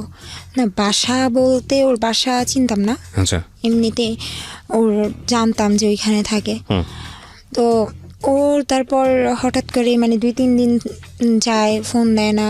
তারপর 2-3 দিন পর একদিন ফোন দিয়ে বলে যে মানে অনেক নীরব একটা বন্ধ একটা জায়গায় বসে বলে দেখো আমাকে আটকে রাখছে এখানে, এমন একটা অবস্থা, মানে পলাতক থাকতে হচ্ছে, আমাকে পুলিশ পাইলে নিয়ে যাবে। সে কেন, জায়গা নিয়ে কি হয়েছে আমাকে বলো। বলতেছে যে আসলে জায়গাটা যার থেকে নিছে এটা নিয়ে একটু প্রবলেম হয়েছে। আচ্ছা ঠিক আছে। তারপরে একটানা 2 সপ্তাহের মতো কোনো নেই, খবর নাই, একেবারে টোটালি কথা বন্ধ। হঠাৎ একদিন এই কথা বন্ধের এই মাঝখানে হঠাৎ একদিন আমি খাওয়া দাওয়া করতেছি, মানে কেন জানি আমার খাবার নামতেছে না গলা দিয়ে, খেতেই পারতেছি না, এত খারাপ লাগতেছে, মানে বুঝাইতে পারবো না, কেমন যেন লাগতেছে। তোর ফোন দিতেছি, ফোন কোনোভাবেই পাচ্ছি না। তারপর আমি ওর ফ্রেন্ডের দোকান চিনতাম এলিফ্যান্ট রোডে, তো আমি ওর ফ্রেন্ডকে ফোন দিয়ে বললাম তার কিছুদিন পরে, মানে 2 সপ্তাহ যখন শেষ, বললাম যে আসলে আমি তোমার সাথে একটু দেখা করতে চাই। পরে বলতেছে আচ্ছা ঠিক আছে আসো। আমি ওর দোকানে গেলাম, বললাম যে তুমি একটু ওরে ফোন দিয়ে আসতে বলো, আমি আসছি, তুমি বইলো না। পরে বলতেছে আসতে বললে এখন তো পারবো না, আমার দোকান বন্ধ হলে তারপর আসতে বলবো, তুমি বসো। তো দোকান বন্ধ হতে তখনও 4-5 ঘন্টা বাকি, আমি একটানা 4-5 ঘন্টা বসে আছি ওইখানে। পাশে আবার ওর আরেক ফ্রেন্ডের দোকান ছিল, তো ও পাপ্পুকে ফোন দিয়ে বলতেছে যে তুই মানে ওই ফ্রেন্ডের দোকানে আয়। কোথায় দোকানগুলো? আমি আসতেছি এলিফ্যান্ট রোড। এলিফ্যান্ট রোডে কিসের দোকান? কম্পিউটারের। আচ্ছা, মানে আলটিমেটলি হচ্ছে ওদের ফ্রেন্ডদের হচ্ছে কম্পিউটারের দোকান। কম্পিউটারের দোকান ছিল। তো এখানে বসে আছি, এখন ও বলতেছে যে অনেক দিন যাবত কথা হয় না, এখন ও বলতেছে যে পাপু একটু তুই আয় দোকানে আয়, তোর সাথে দরকার আছে। তো অন্য একটা ফ্রেন্ডের দোকানে ও আসছে শুনলাম। তো এখন আমি এই ফ্রেন্ড যার কাছে আমি আসলাম, আমি তারে বলতেছি যে ও আসছে, বলতেছে চলো তুমি। তো আমাকে নিয়ে গেল। আমি মানে এতদিন যাবত যে কথা হচ্ছে না বা ঝগড়া হয়েছে, আমি সব কিছু ভুলে গিয়ে আমি দৌড় দিয়ে ওর সামনে যে বলতেছি তুমি আসছো। পরে আসছো বলে 2টা হাত আমি ধরছি। হাতটা ধরার পর আমি মানে দেখি যে ও 2 হাত ভর্তি মেহেদি দেয়া। তো তখন আমি মানে কেন জানি নিজের মন থেকে হঠাৎ করে মুখ দিয়ে বলে ফেলছি তুমি বিয়ে করছো। বলতে চাই নাই, কেন যেন বের হয়ে গেছে মুখ থেকে। অন্য কথাও তো বলতে পারতাম, বা বিয়ে ছাড়া কি মানুষ মেহেদি দেয় না, দিতেই পারে। আমার মুখ থেকে ওইটাই বেরিয়েছে। বলতেছে আরে বোকা, আমি তো আমার কাজিনদের বাসায় ছিলাম, আর কাজিনরা সবাই মেহেদি টেহেদি দিছে, এতদিন পর গেছি, আমাকেও জোর করে দিয়ে দিছে। আচ্ছা ভালো কথা দিছে। বলতেছে দেখো মেহেদি দিছি, তোমার নাম লেখা আছে হাতে। দেখলাম হ্যাঁ সত্যি আমার নাম দেয়াই আছে। তারপর অনেক খুশি হইলাম যে যাক, শেষ পর্যন্ত মিল টিল হলো। হঠাৎ করে একদিন মানে ওর সাথে দেখা হয়েছে টিএসিতে। ওর সাথে দেখা হয়েছে দেখে ওর হাতে একটা আংটি পরানো ছিল। বলছি তুমি তো আংটি পরো না, গোল্ডের, তাও আবার কিসের এটা? পরে বলতেছে না দুলাভাইয়ের আংটি, এটা আমি একটু পরে আসছি, মানে আমার মা তো সব স্বর্ণের জিনিসগুলো নামেছে, তো এটা একটু দেখলাম, দেখার পর আমি পড়ছি। আচ্ছা আচ্ছা ঠিক আছে, সব কিছুই ঠিক আছে, কিন্তু আমার মন বলতেছিল ও বিয়ে করে ফেলছে। তারপর ও আমাকে বলে না। তো হঠাৎ করেই ও টিএসসিতে আমরা বসছি, বসার পর আমি কেন যেন বলছি দেখো তো কয়টা বাজে। ওর ফোনটা বের করছে, বের করে জাস্ট ওই লক বাটনের চাপ দিছে দেখার জন্য কয়টা বাজে। আমি না কি দেখলাম, আমার মনে হলো যে ওর ফোনের মধ্যে ওয়ালপেপারে ছবি দেয়া, সেটা হচ্ছে বিয়ের ছবি। দেখার পর মানে আমি ফোনটা একটু দেখি, ও দিবে না। আমি তো অনেক জোরাজোরি করে ফোনটা হাতে নিলাম, নেওয়ার পরে দেখতেছি যে ওর বিয়ের ছবি।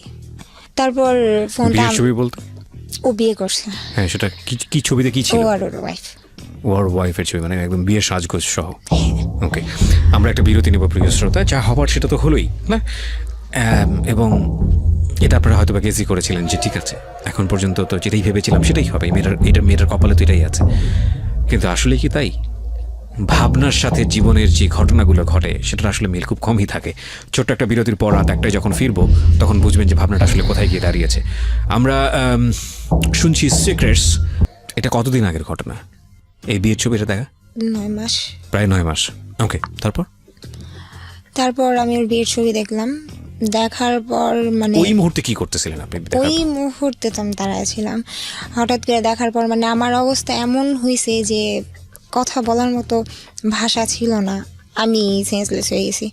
তারপরও আমাকে নিয়ে ঢাকা মেডিকেল ইমার্জেন্সিতে নিয়ে যায়। ডাক্তার বারবার বলতেছিল যে কে হয় নাকি? হ্যাঁ, যে মেয়েটার কি হয়েছে, ওর হার্টবিট এত বেড়ে গেছে কেন, ওর কি হয়েছে। অবাক হয়েছি তখন আমি। ওদের কাছে বলতেছিল যে এই মেয়েটার বয়ফ্রেন্ড বিয়ে করে ফেলছে, আমি ওর ফ্রেন্ড হই। মানে এই কথাটা ও ডাক্তারকে বলে, আর আমার কানের কাছে এসে বলে যে তুই যদি এদিকে বলস যে আমি তোর বয়ফ্রেন্ড হই তাহলে আজকে সব শেষ। এত কিছুর পরেও সেই ধরনের কথা বলতেছে? আচ্ছা, এবং আপনি সেটা শুনতেছেন, তারপর আপনি কি করলেন? চুপচাপ? আমি তো তখন স্যালাইন চলতেছে, তখন ডাক্তার আসলো। আসার পর বলতেছে যে বিয়ে করে ফেলছে। হ্যাঁ, তুমি কোন অংশে কম আছো, যে তোমার হারাইছে ও তোমার হারাইছে, তুমি কাউরে হারাও নাই, এরকম ডাক্তার ভাবে এগুলো বলতেছে? সান্ত্বনা দিচ্ছে। হুম। তো ওর ফ্রেন্ডরা আসলো, মানে আমি বারবার ওর দিকে তাকাচ্ছি আর মানে কেমন যেন একটা ফিলিংস হচ্ছে, আর আমি অনেক কান্না করতেছিলাম। ডাক্তার বলছে তুমি যদি এইভাবে কান্না করো তাহলে তো তুমি এই বয়সে হার্ট অ্যাটাক করবা। ওয়েট, তারপর ওখান থেকে বাসায় যাই। বাসায় যাওয়ার পর মানে এরকম আবার ও আমাকে বোঝায় যে আমরা বিয়ে করব, যে এটা আমার মানে পরে শুনতে পারি যে ওর হাতে যে নামটা লেখা ছিল সেটা আসলে আমার যেই নাম, ওর নামের নাম ওর বউয়ের। একই নাম, আমিও গেস করছিলাম আর কি। হ্যাঁ, আর ওর বউটা হচ্ছে ওর আপন মামাতো বোন। হুম। আর সবচেয়ে বড় কথা, ওর কাছে যে আমি সব কিছু শেয়ার করতাম আমার ফ্যামিলির, ও এইগুলো আমাকে অনেক খোটা দিত। তোর বাবা এটা, তোর মা এটা, মানে আমাকে এগুলো সম্পর্কের বলতো। যখন খুব তিক্ত জিনিসগুলো চলে আসে তখন হ্যাঁ। এগুলো নিয়ে মানুষ খোটা দেয়। হ্যাঁ, মানে তখন বলতাম যে তখন আমি বলছিলাম আমার শ্বশুর কি করে, তো ওর শ্বশুর ওই জায়গার অনেক নামি দামি একটা লোক।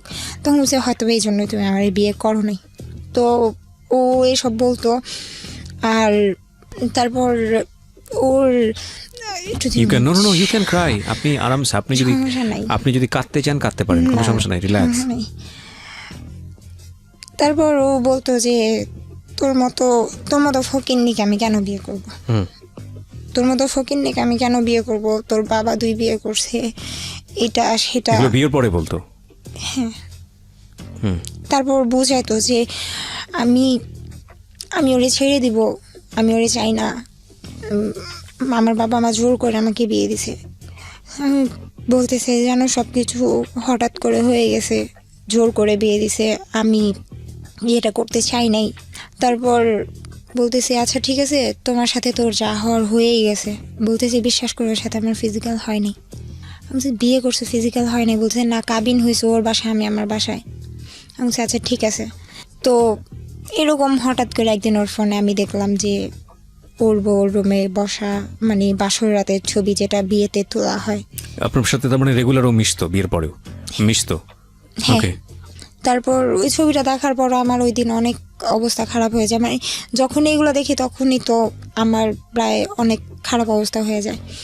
তারপর ওর এগুলো দেখার পর আমি বলছি যে তুমি সব কিছু বাদ দাও, তুমি যদি আমার বিয়ে করা হয় তুমি ডিভোর্স করো। ও বলতেছে হ্যাঁ আমি ডিভোর্স করে তোমার বিয়ে করব।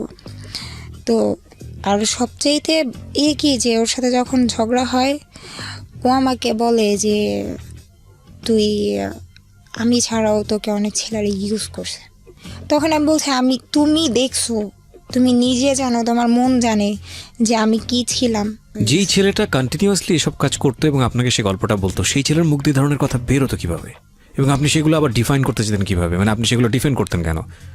তারপরেও আপনি ওর কাছে জায়গা চাইতেন যে বিয়ের পরেও যদি একটু জায়গা হয় বা এরকম সম্পর্কটা যদি স্বাভাবিক থাকে। মানে আপনার টার্গেটটা কি ছিল বলেন তো, ফ্র্যাঙ্কলি বলেন। মানে আপনি নিজেকে ছোট মনে করেন না, এটা হয়, ইমোশনালি হয় এরকম। বলেছি যে যাই হোক, আমি ওরে বলছি যে দেখো আমি আমার সংসারে কখনো সুখ দেখি নাই, আমি চাই যে আমার একটা সংসার হোক, আমি ভালো থাকি, আমার বাবা মা যেটা করছে সেটা যেন আমার সাথে না হয়। ওরা আমি অনেক রিকোয়েস্ট করছি, দেখো আমি ছোটবেলা থেকে বাবা যতটুকু সুখ দেখ সেটা বড় আচ্ছা কথা না। মামা, আমি আপনাকে থামাচ্ছি। আপনি কি বলতে পারেন ওকে আমি জানি, কিন্তু 9 মাসের ঘটনাটা আমি আনতে চাই, যে 9 মাসের বিয়ের পরেও আপনি ওর সাথে একটা সম্পর্ক মেনটেন করেছেন, রাইট? হ্যাঁ, আচ্ছা, তো এই সম্পর্কটা মেনটেন করেছেন, ও আপনাকে কি কথা দিয়ে সম্পর্কটা মেনটেন করেছে যে বিয়ে করবে আপনাকে? বিয়ে করবে। বিয়ে করার সিস্টেমটা কি হবে? ওর ওয়াইফকে ডিভোর্স দিবে? হ্যাঁ, আচ্ছা, এই ছেলেটা করে কি আসলে, পেশায় কি করে? কিছু করে না। কিছু করে না। আপনি এটা জানতে পেরেছেন। আমাকে কয়েকটা জিনিস বলেন। আপনি অনেক বিবেকবান মানুষ, আমি বিশ্বাস করি। 22-23 বছর বয়স আপনার। একটা হচ্ছে ছেলেটা কিছু করে না, 2 হচ্ছে এই ছেলেটা ড্রাগ নেয়, 3 হচ্ছে এই ছেলেটা এই অনেকগুলো মেয়ের সাথে এর ধরনের সম্পর্ক ছিল, 4 হচ্ছে আপনি তাকে যতটুকু কাছে থেকে মিশে দেখেছেন সে যতটা ফিজিক্যালি আপনার সাথে ইনভলভ ততটা মেন্টালি ইনভলভ না, আপনার সাথে কথাবার্তা বলে আমার কাছে যেটা মনে হচ্ছে। 5 হচ্ছে সর্বশেষ পেরেক যেটা, সেটা হচ্ছে একটা মেয়েকে সে আপনাকে না জানিয়ে বিয়ে করেছে এবং মিথ্যা কথা বলেছে, মামলার কথাটা মিথ্যা ছিল, রাইট? ওকে, এত কিছুর পরেও আপনি তাকে জায়গা দিচ্ছেন কেন আপনার কাছে? এই প্রশ্নের উত্তরটা শুধু আপনি আমাকে দেন, যা মনে আসে। মানে আমি আপনাকে দোষ দিচ্ছি না, মন থেকে যেটা আসবে সেটাই বলেন। লাভ করি তাই। এক্স্যাক্টলি, লাভ করেন তাই ঠিক এটা না, এটা লাভ না, এটা আমি বলি ইমোশন, ব্লাইন্ড ইমোশন। লাভ করেও মানুষ যুগের পর যুগ সেই মানুষটার কাছ থেকে দূরে থাকতে পারে, এটাও লাভ, কিন্তু এটা একটা ইমোশন এবং এটা খুব মারাত্মক রকমের ভুল একটা ইমোশন। আমরা যখন এই ইমোশনের মধ্যে থাকি আমরা বুঝি না যেটা ভুল, এটাই হচ্ছে সবচেয়ে বড় কথা, এবং এটা মেয়েদের সাইড থেকে খুব বেশি হয়। আমি আজকে ফ্র্যাঙ্কলি কথাটা বলতে পারি, কারণ তারা খুব বেশি আবেগপ্রবণ হয়। এবং একটা কথা আছে না, যে কোনো আমার এক বন্ধু বলেছিল এক সময়, যে একটা মেয়েকে যদি তুমি খুব সুন্দর করে যদি ডিরেক্টলি প্রপোজ করো, I want to make something special time with you, মেয়েটা হয়তো তোমার গালে ঠাস করে একটা চড় লাগিয়ে দেবে। কিন্তু তুমি যদি খুব সুন্দর করে 5টা কবিতা নিয়ে গিয়ে তাকে যদি লিখিয়ে বলো যে আমি আসলে এই ধরনের একটা সময় চাচ্ছি তোমার কাছ থেকে, সে তোমাকে সময়টা দিবে, because naturally they are like this. So ওই জায়গাটা থেকে একটা মেয়ের হয়তো ভুল করাটা স্বাভাবিক, কিন্তু ভুলের তো একটা লেভেল থাকে। আমরা মমর দিকে আঙ্গুল তুলতে যাই না, এরকম ভুল হয়, অনেক মানুষেরই হয়। আপনি এখনও কি তাকে লাভ করেন? মানে তাকে নিয়ে আপনি এখনও ঘর বাঁধার স্বপ্ন দেখেন?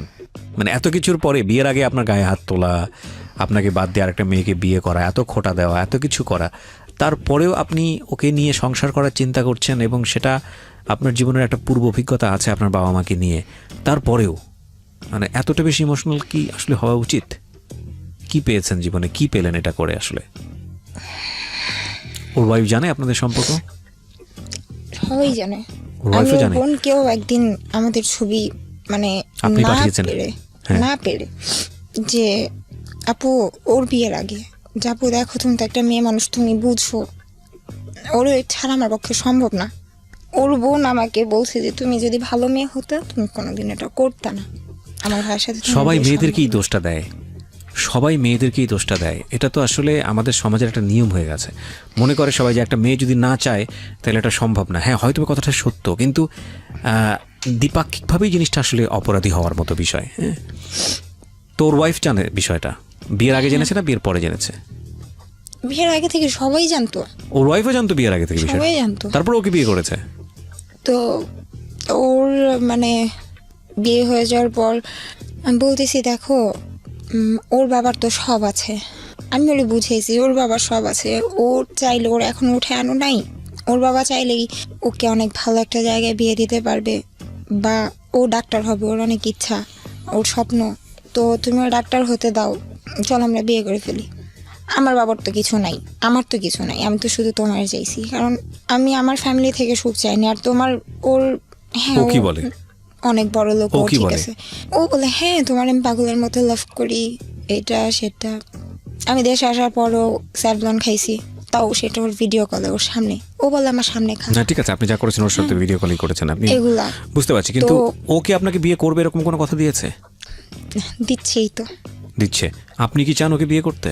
না, আমি যেখানে আমার কাজিন, আমার ছোট বোন, আপন ছোট বোন, ওর কাছে পর্যন্ত আমার এই ছবিগুলো গেছে। মানে এখন সবার কাছে ছবি টবি যাওয়া শেষ? শেষ। এখন আমি, আমার ছোট বোন আমার সাথে কথা বলে না, আমার কাজিন আমার সাথে কথা বলে না। ইভেন একদিন ও আমার আব্বুকে ফোন দিয়ে, মানে ওর সাথে আমি বেরোইছি, ও আমার আব্বুকে ফোন দিয়ে বলে মেয়ে কোথায় যায় কোনো খবর রাখেন, আপনার মেয়ে খারাপ, এটা সেটা, আপনার মেয়ে ছেলেদের সাথে এগুলো করছে, আপনার মেয়ের ছবি দেখবেন। ছি ছি ছি ছি। আমার আব্বুকে বলে যে আপনার মেয়ের নিউড পিক দেখবেন আপনি। আমাকে মানে বলে যে তোরে আমি পর্ন স্টার বানাবো, আমাকে এগুলো বলেও কি কি আছে ওর কাছে, সব কিছু। কি পরিমাণে আছে? এখন আর ব্ল্যাকমেল করে না এগুলো দিয়ে, কিন্তু আছে, এগুলো ওর কাছে আছে। আপনি কোনো অ্যাকশন নেননি কেন? ওর কোনো ক্ষতি হোক আমি এটা চাই না, আমি এখনো চাই না ওর কোনো ক্ষতি হোক। ওর- আর এই জন্য বলতেছি যদি পারেন প্লিজ ওর নামটা যেন না উচ্চারণ হয়, ওর নামটা যেন না আসে, তাহলে তো ওর ফ্যামিলির কেউ এটা শুনলে বুঝে যাবে, কারণ ওর ফুল ফ্যামিলি স্টোরিটা জানে। ওর ফুল ফ্যামিলি জানে স্টোরিটা? ফ্যামিলি দিক থেকে কোনো ধরনের কোনো অ্যাকশন নেওয়া হয়নি? ওর ফ্যামিলি কোনো অ্যাকশন নেয়নি? ওই যে শুধুমাত্র আমার ফ্যামিলির ব্যাকগ্রাউন্ড ভালো না এই জন্য। আপনার ফ্যামিলির ব্যাকগ্রাউন্ড ভালো না সেটা তো অন্য হিসাব, কিন্তু ও যে এটা করতেছে এটা তো ক্রাইম, অনেক বড় ধরনের অপরাধ। সেটার না, জন্য এখন ফ্যামিলি আমার কি সাথে করেছে? কথা বলে এটা ওর ফ্যামিলি জানে না। এখন তো অন্য হিসাব। আপনার সঙ্গে যেটা করে, আপনাকে যে ব্ল্যাকমেলটা করেছে বা যেসব ডকুমেন্টস নিয়ে, আপনাদের নুট ছবি ভিডিওসগুলো নিয়ে যে ব্ল্যাকমেলটা আপনাকে করে, এটা তো ভয়ানক রকমের অপরাধ। এটা যদি ওর ফ্যামিলি জেনে থাকে, সেটার ব্যাপারে ওর ফ্যামিলি কোনো স্টেপ নিয়েছে? না, কোনো স্টেপ নেয়নি। আমাকে দোষ দিস আপনি কি স্টেপ নিয়েছেন? লিগ্যালি আপনি কি স্টেপ নিয়েছেন? কিছু না। কখনো থানা পুলিশ করেছেন? না, করতেও চাই না।